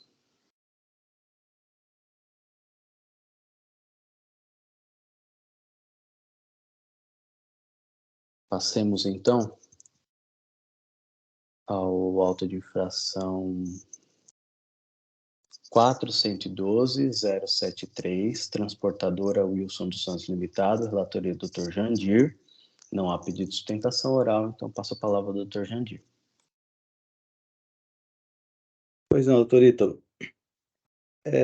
Esse processo, ele trata de auto-infração com várias acusações relativas às infrações, né, de falta de pagamento de imposto, deixar de exibir livros fiscais de entrada e saída e de apuração, e deixar de entregar GIAs. A empresa ela apresentou impugnação que não foi conhecida em primeira instância, pois foi considerada intempestiva. Então, o que está em julgamento agora é exatamente o exame da tempestividade ou não da impugnação. Com essa síntese, passo então diretamente à leitura do voto, a partir do item 6, onde as questões abordadas no recurso ordinário da empresa serão examinadas de modo mais detalhado. Então, indo para o item 6. Muito embora a recorrente tenha reeditado no seu recurso ordinário todos os argumentos deduzidos na impugnação de folhas 293, verifica-se que aqueles não foram apreciados pela respeitável decisão recorrida, que se limitou ao exame da tempestividade da peça defensiva, tendo concluído que esta foi apresentada em momento posterior ao trintido ilegal, razão pela qual dela não conheceu. Desse modo, a questão a ser reapreciada neste grau de jurisdição consiste na revisão da respeitável decisão de primeira instância, exclusivamente do que concerne a consideração da impugnação como tempestiva, pois, no eventual reconhecimento do desacerto desta conclusão, os autos necessariamente deverão ser baixados para que nova decisão seja proferida, desta feita com o exame de todas as alegações defensivas, de modo a se prestigiar o direito ao contraditório e evitar o cerceamento do direito à ampla defesa, assegurando-se o duplo grau de jurisdição administrativa. Por outro lado, em se concluindo pelo acerto da decretação da intempestividade da peça defensiva, não se considerará instaurado o contencioso administrativo de forma a não se viabilizar o conhecimento do recurso ordinário, nos termos dos artigos 35 e 36 da Lei 13457 de 2009, que aqui eu transcrevo. Pois bem, compulsando-se os autos, constata-se que a recorrente foi originalmente cientificada dos termos do auto de infração em 19 de julho de 2018, por meio do DEC, né, folha 227. Não tendo sido apresentada defesa, o auto de infração foi ratificado e encaminhado para inscrição endividativa. Não obstante, a primeira Câmara de Direito Público do TJ aqui de São Paulo houve por bem negar provimento à apelação interposta pela douta Procuradoria-Geral do Estado e manter a sentença proferida pela segunda Vara da Fazenda Pública da comarca de Ribeirão Preto, nos autos do processo de final 0506, que houve por bem, abre aspas, declarar a nulidade do ato administrativo que credenciou de ofício irregularmente o contribuinte no DEC, bem como a nulidade de todos os atos subsequentes disponibilizados nesse veículo, tal como a intimação da lavratura da auto-infração, que impossibilitou a sua ciência em tempo oportuno por ofensa expressa ao artigo 3º da Lei 13.918 de 2009 e artigo 3º da Portaria CAT 140 de 2010, reabrindo-se o prazo para a defesa administrativa. Fecha aspas. Foi ainda deferida a tutela de urgência para determinar a suspensão da exigibilidade do auto-infração até o julgamento definitivo. Nos termos da certidão de folhas 351, referida decisão transitou em julgado em 2 de fevereiro de 2022, muito embora nela esteja consignado o ano 2021 e evidente erro de digitação. Posteriormente, a recorrente veio a ser novamente credenciada no DEC, conforme publicação no Diário Oficial de 5 de fevereiro de 2022, em consonância com o estatuído pelo artigo 3º da Lei 13.918 de 2009, pelo Decreto 56.104 de 2010 e pelo artigo 3º da Portaria CAT 140 de 2010, que aqui eu transcrevo. A seguir, foi encaminhada a notificação de lavratura do auto de infração por meio do DEC, com ciência automática em 6 de abril de 2022. Nos termos da Lei 13.918 de 2009, ao ser credenciado o contribuinte para recebimento de comunicação da Secretaria da Fazenda por meio eletrônico, no DEC, fica estabelecido que O acesso se dará por meio da assinatura eletrônica, seja pelo próprio responsável legal, por quem seja por ele designado para realizar tal atribuição, e o endereço é o ambiente virtual onde se encontra hospedado o respectivo portal. Desse modo, uma vez realizado o credenciamento no DEC, as comunicações da Secretaria da Fazenda ao sujeito passivo serão feitas por meio eletrônico, dispensando-se sua publicação no Diário Oficial do Estado ou envio por via postal. Por via de consequência, tendo a cientificação do auto de infração ocorrido de forma automática em 6 de abril de 2022, que era uma quarta-feira, o prazo de 30 dias para oferecimento da defesa, que alude ao artigo 35 da Lei 13457 de 2009, terminou em 6 de maio de 2022, uma sexta-feira, de modo que a peça impugnatória apresentada em 13 de junho de 2022 é manifestamente intempestiva. Como visto, o trânsito julgado ocorreu em 2 de fevereiro de 2022, a partir de quando se desencadeou uma sucessão de atos administrativos que culminaram com a cientificação da recorrente do auto de infração pelo DEC em 6 de abril de 2022. A propósito, é a própria recorrente que reconhece, as folhas 378, que a demanda foi julgada integralmente procedente a fim de declarar a nulidade da intimação sobre a auto de infração realizada via DEC, bem como todos os autos subsequentes, restabelecendo o prazo de defesa administrativa, passando a fluir o prazo com o seu trânsito em julgado. Alerte-se que o trânsito julgado é a consequência do decurso do prazo sem que tenham sido interpostos recursos, não dependendo da publicação de qualquer ato. Ademais, ainda que a recorrente somente tenha tomado ciência da situação do processo judicial em setembro de 2022, como alega, o seu credenciamento no DEC, meio pelo qual foi cientificado o auto de infração, ocorreu pela publicação no Diário Oficial de 5 de fevereiro de 2022. Então, com isso, eu encerro essa questão da tempestividade, né, entendendo que foi intempestivo mesmo, e passo a análise da questão subsidiária, que são os juros, que eu vou ler aqui a partir do item 20. Independentemente do não conhecimento do recurso ordinário quanto ao mérito, em razão da intempestividade da impugnação, evento que impediu a instalação do contexto administrativo tributário, a dota da representação fiscal requer que sejam os juros incidentes sobre o crédito tributário limitados à taxa Selic nos termos da súmula 10 desse sudalício. Realmente, como é disso, o Tribunal de Votos e Taxas promoveu a revisão da súmula 10, que passou a sustentar a seguinte redação, que aqui eu transcrevo. Dessarte, considerando que a súmula dessa Corte tem caráter vinculante para todos os seus órgãos de julgamento, forte no artigo 52 da Lei 13457, torna-se imperioso determinar a limitação dos juros de mora incidentes sobre o crédito tributário e litígio à taxa Selic. E já concluindo, ante o exposto, conheço parcialmente do recurso ordinário para, na parte conhecida, rejeitar a preliminar de tempestividade da defesa e, no mérito, dar-lhe parcial provimento apenas para o fim de limitar os juros aplicáveis ao montante do imposto e multa das exigências fiscais objeto da auto-infração à taxa Selic, ficando preteridos os demais argumentos apresentados pela parte por serem compatíveis com os fundamentos aqui adotados. Seu voto, presidente, que eu submeto ao colegiado. Obrigado. Obrigado, doutor Jandir. Excelente voto. Pergunta à ilustre representação fiscal, doutora Aline, alguma consideração nesse caso? Não tenho nada para acrescentar. Perfeito. Doutor Silag? Cumprimento o doutor Jandir e vou acompanhá-lo. Obrigado. Doutor João Marcelo? Obrigado, senhor presidente. Eu uso da palavra aí para parabenizar o doutor Jandir, acho o voto perfeito, né? Atendendo o pleito da representação, para a gente ter problema posterior devido à Selic, e realmente foi considerado intempestivo na justiça, então, perfeito, só parabenizar e dizer que vou acompanhar. Obrigado. Agradeço. Aqui, pelo que eu entendi, o contribuinte ele foi notificado via DEC por 2 vezes e por 2 vezes ele perdeu o prazo, né? É Pois uma é. questão realmente peculiar, na pior das hipóteses. Mas, enfim, encerro aqui os debates. Vou acompanhar. Doutor Jandir? Doutor Ítalo, eu só preciso registrar o voto, mas Ah, eu estou com um problema aqui no sistema, eu estou reiniciando aqui. Um tá segundinho só, por bom. gentileza. Sem problema.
Eu, infelizmente, não consegui, eu vou ter que reiniciar o computador. Eu só saí do navegador e tentei de novo, mas não estou conseguindo. Então, eu vou pedir, vou ter até que me desconectar da sessão por um instante, por gentileza.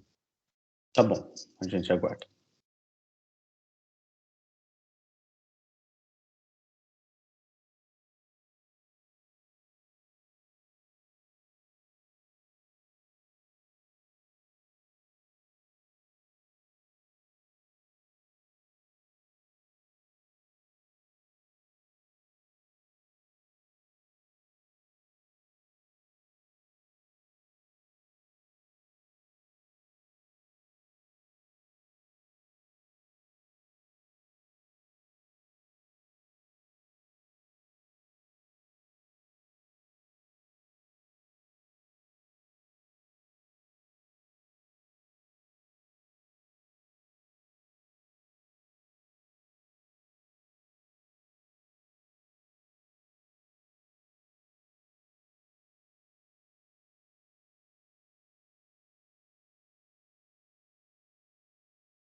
Dr. Jandir já conseguiu fazer o registro do voto? Provavelmente ele só está retornando aqui à sessão.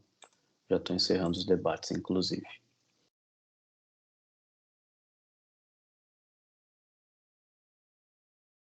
Deu certo, Dr. Jandir?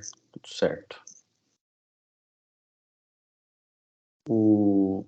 Só o áudio agora que parece que sumiu.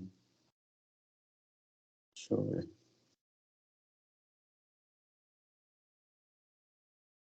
Não estou ouvindo. Tá acionado, mas a gente não te escuta.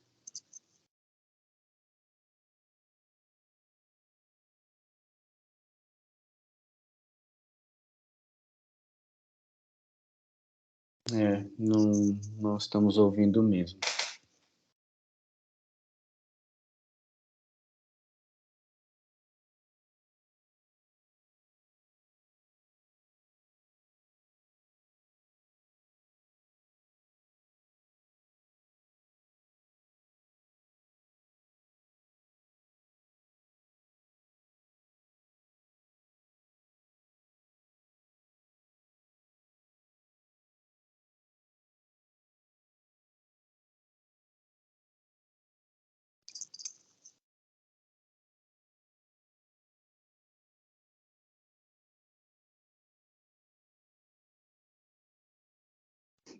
Melhorou o som?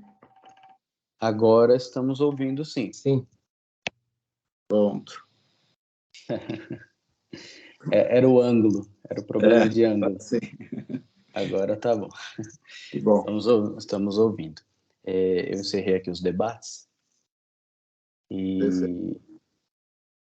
não sei se apareceu aí verificação do quórum. Sim, apareceu. Só aguardando confirmação.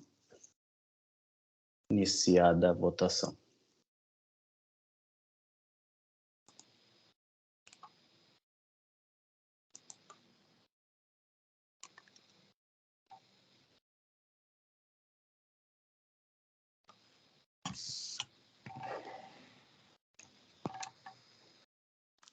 Encerra a votação.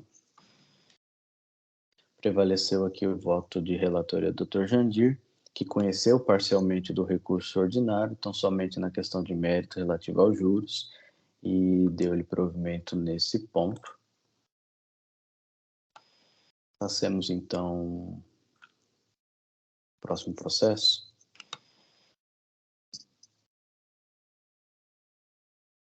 Auto de infração 416.780, MTL, Comércio de Reciclagem de Madeira Limitada. Voto de minha relatoria. Vou só fazer aqui o lançamento do voto e já faço a leitura.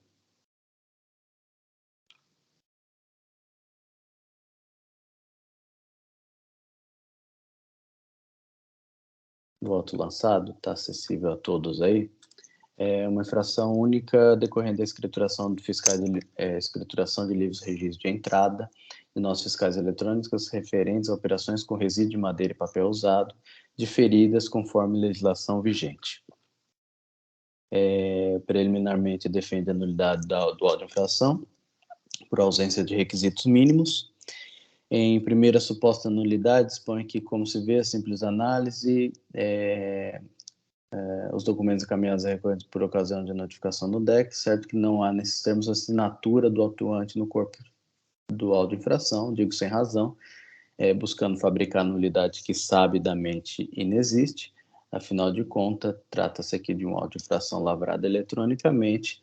É dispensado, então, que esteja assinado fisicamente pelo agente fiscal autuante, sendo ela grafada por meio eletrônico. Em segunda nulidade, defende a recorrente que o agente fiscal se limitou a descrever de forma genérica as alegadas infrações, deixando de indicar no corpo do auto de infração a própria matéria tributável e a legislação de regência. Sem razão a recorrente, a própria recorrente transcreve as folhas tais a descrição do único item infracional, sua infringência e sua capitulação, reforçando que o OIM é instruído com relatório circunstanciado, além de toda documentação instrutória que corporifica a premissa fiscal. Não há, portanto, qualquer vício de motivação que furte-lhe sua subsistência. Terceira nulidade, aponta a recorrente que não há nos autos cópia da ordem de serviço ou de quaisquer documentos que tenham instruído. Tal questão foi objeto de diligência por essa Câmara Julgadora, para que os autos sejam encaminhados ao FR, para que em 30 dias juntasse a cópia da ordem de fiscalização. Houve manifestação da FR em cumprimento da diligência com petição incidental do contribuinte. Aqui algumas considerações faço como essenciais.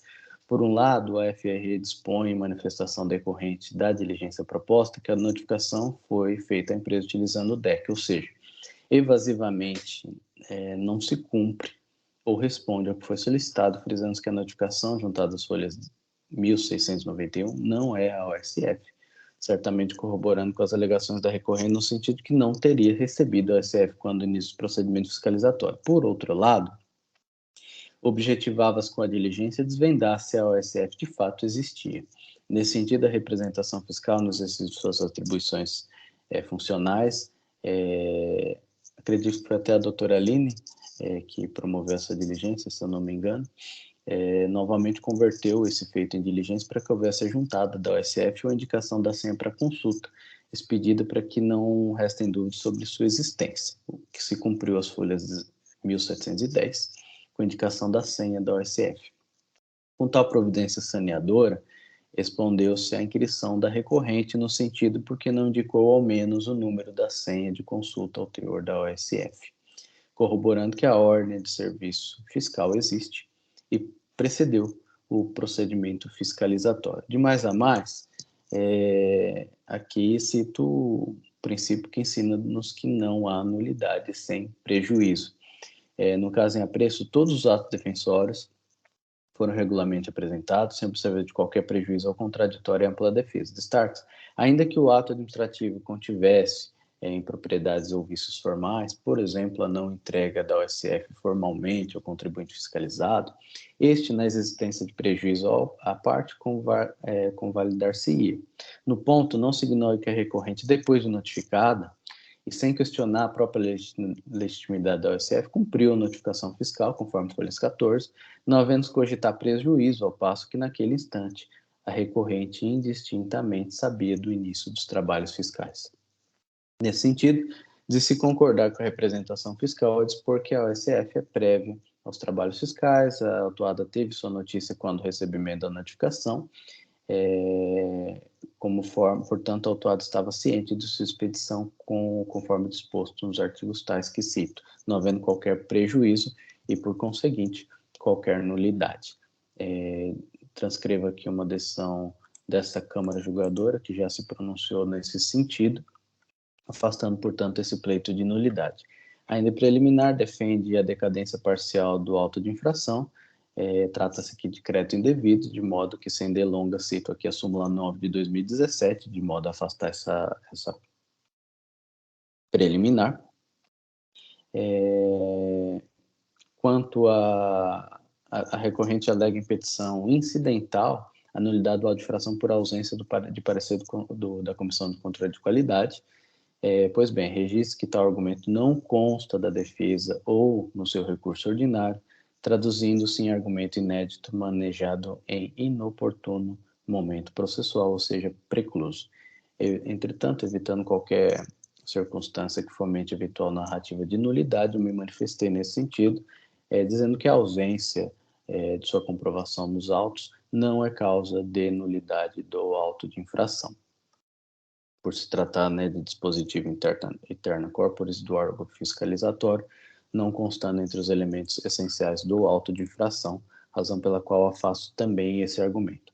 No mérito, a recorrente alega tão somente que as notas fiscais objeto da presente autuação foram devidamente tributadas pelo ICMS, cujo valor, incluído no preço pago pela recorrente alienante, foi recolhido aos cofres do Estado pela emitente. Sem razão a recorrente, como sabido, as normas jurídicas que instruem o diferimento contêm o operador deontico modalizado obrigatório, ou seja, são de observância cogente, sem que o contribuinte possa optar pela não aplicação de tal regra fiscal.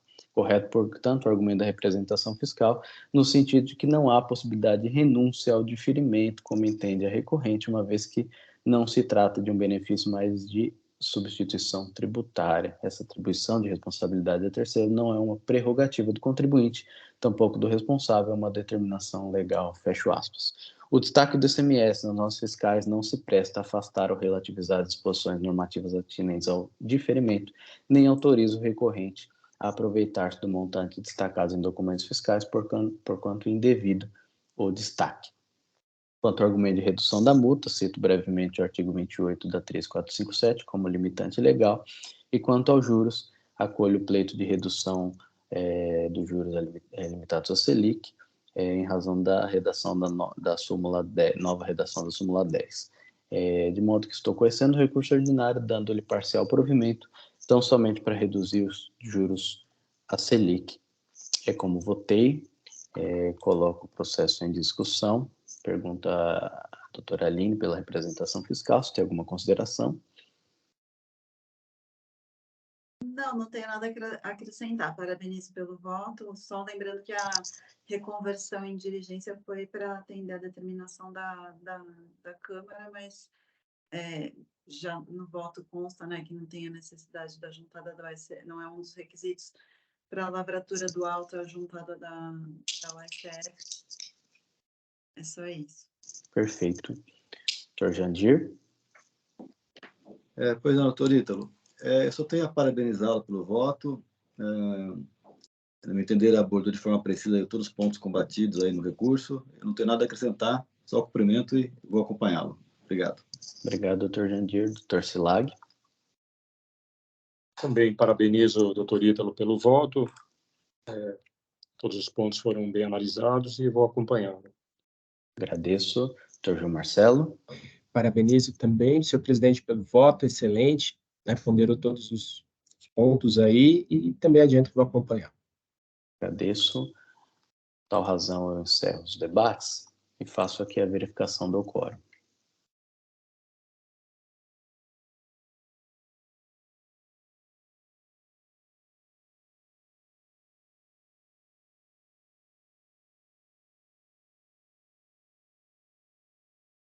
Votação iniciada.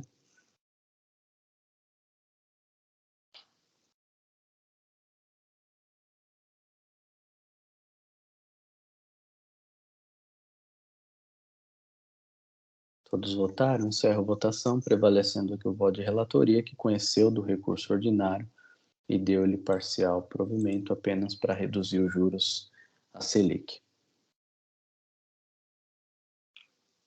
Vou ao último processo do dia. Auto de infração 417.501, SEB Comercial de Produtos Domésticos Limitado, minha relatoria. Trata-se de um pedido de retificação de julgado. Vou fazer brevemente aqui o lançamento. E faço a leitura. Só um instante.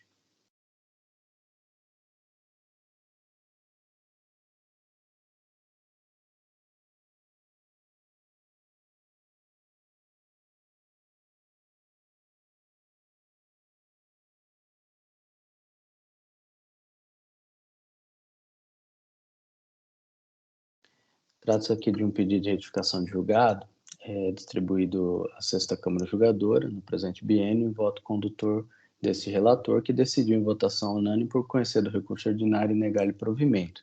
Daquela decisão, o peticionário apresentou o pedido de retificação de julgado, argumentando em primeira alegação de erro de fato que a decisão retificanda parece não desejar a aplicação das regras do programa nos conformes, ao fato de a lavratura do auto de fração, sua intimação aos fatos geradores, supostamente serem anteriores à Lei 1.320 de 2018.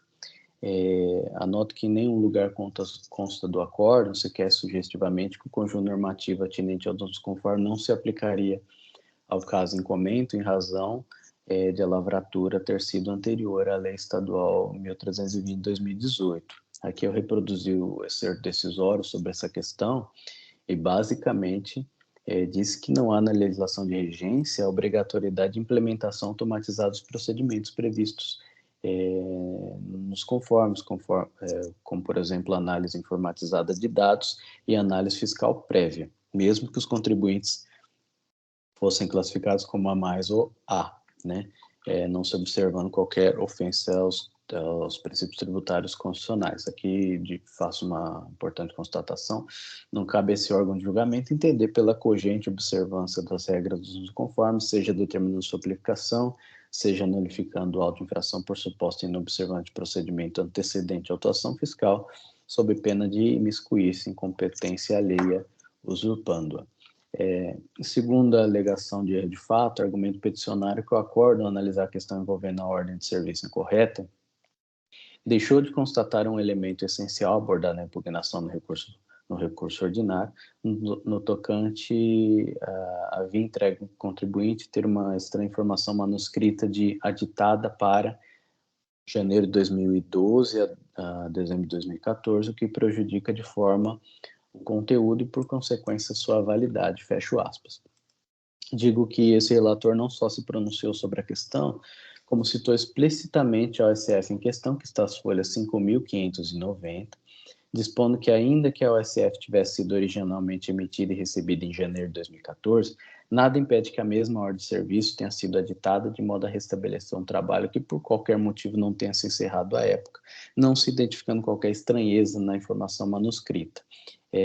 Ao que parece, essa OSF, originalmente emitida em 2014, ela foi aditada e essa informação ela constou de forma manuscrita na própria OSF, não tendo havido formalidades para se estender o prazo de fiscalização, ou aliás, para que essa fiscalização se estendesse a períodos pretéritos. Mas digo aqui que, novamente, né, com relação ao princípio que nos ensina que não há nulidade sem prejuízo,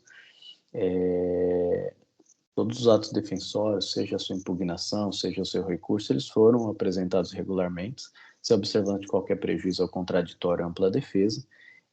Então, ainda que esse ato administrativo, a emissão da OSF, contivesse qualquer impropriedade formal, este, na inexistência de prejuízo, se convalidaria.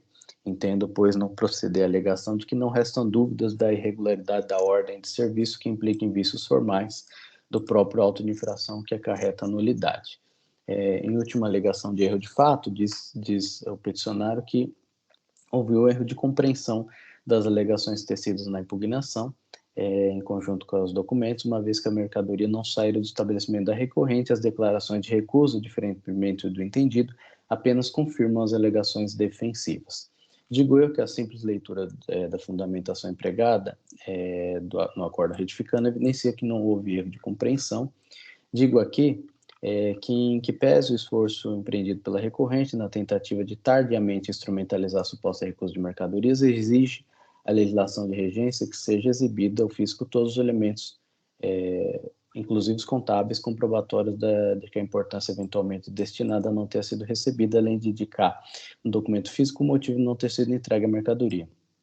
Tais elementos documentais, por óbvio, deveriam existir antes do procedimento adotado, fiscal, né, adotado pela recorrente, e nunca de modo a intempestivamente sanear a postura fiscal adotada ao arrepio da legislação. Digo eu que, conforme remansosa jurisprudência administrativa, teremos erro de fato quando, na decisão, se considerar um fato que não existiu ou inexistente um fato que efetivamente existiu, não é o que se nota no caso em apreço, não se caracterizando como erro de fato as meras razões decisórias empregadas pelo relator, corporificando seu livre convencimento motivado. Aqui um importante parênteses: eu sempre junto aqui uma jurisprudência da Câmara Superior para ilustrar no sentido do meu voto, e essa decisão da Câmara Superior que colaciono julgou e anulou uma decisão em PRJ, tendo sido este relator o prolator da decisão recorrida, né, que havia, naquela oportunidade, eu havia reconhecido a existência de um erro de fato em decisão proferida pela mesma Câmara, com a mesma formação, e dando a ela efeitos infringentes, né? E vê-se que ficou consignado pela decisão da Câmara Superior que as balizas judicantes através do PRJ, elas são estreitíssimas, né? e qualquer ponto que se afaste minimamente da restritiva circunstância de erro, de fato, cuja linha admite ser tênue, não admite revisão até mesmo pelo próprio órgão colegiado que proferiu a decisão anterior. Então, digo eu que, embora o peticionário, o arquiteto CPRJ, na tentativa de amoldar seus fundamentos ao suposto erro de fato, não vislumbro, na decisão retificanda, salvo melhor juízos, ter considerado a existência de um fato que não existiu ou a inexistência de um fato que existiu.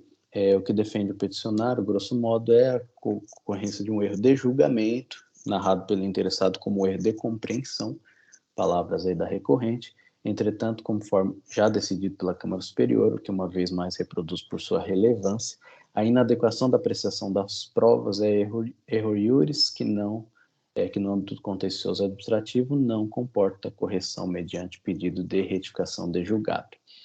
Posto isso, eu entendo que o PRJ não merece conhecimento nessa porção, mas aprecio a questão com relação aos juros pela Selic, que não haviam sido apreciados por oportunidade pretérita, de modo a conhecer parcialmente do PRJ, para adequar a questão dos juros pela Selic, de modo que no recurso ordinário eu também conheci integralmente e parcialmente provi aquele recurso para ajustar os juros pela Selic. Então foi assim que votei. Basicamente, o conhecimento parcial e o parcial provimento do PRJ se dá pelo ajuste dos juros à Selic e do recurso ordinário da mesma forma. Foi assim que votei. Em debates, doutora Aline, alguma consideração? Não, parabéns pelo voto, não tenho nada a acrescentar. Agradeço. Doutor Silaga, alguma consideração? Eu também apenas parabenizo mais uma vez o doutor Ítalo pelo seu voto e vou acompanhá-lo. Agradeço. Doutor Jandir, alguma consideração? Pois não, presidente. As alegações do PRJ, como bem apontado no voto, realmente não tem nenhuma consistência, né? Não se configurou erro de fato. Então, também acompanho e cumprimento aí pelo voto. Obrigado. Agradeço. Doutor João Marcelo. Parabéns, doutor Ítalo, realmente, né, o que já foi dito, PRJ para erros de fato, não houve erro de fato, muito bem abordado, né, e então já adianto que vou acompanhá-lo e parabenizo mais uma vez. Obrigado. Obrigado. Por tal razão, encerro aqui os debates, faço a verificação do quórum.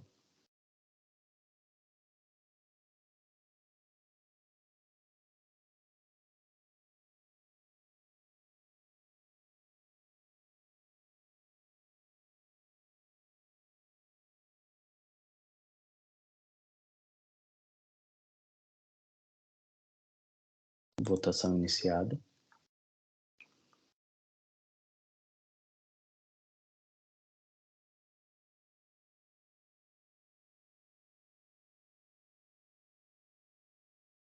Todos votaram, encerro a votação, prevalecendo o resultado no sentido do meu voto, que conhece parcialmente do PJ, o PROVê apenas para ajustar os juros à Selic, reflexo no recurso ordinário. Por tal razão, encerro esse julgamento, todos os julgamentos encerrados, encerro aqui a sessão no sistema para que seja gerada a ata e formalmente encerro a sessão, agradecendo a todos os presentes. Peço ao Jailson, por gentileza, para encerrar a gravação.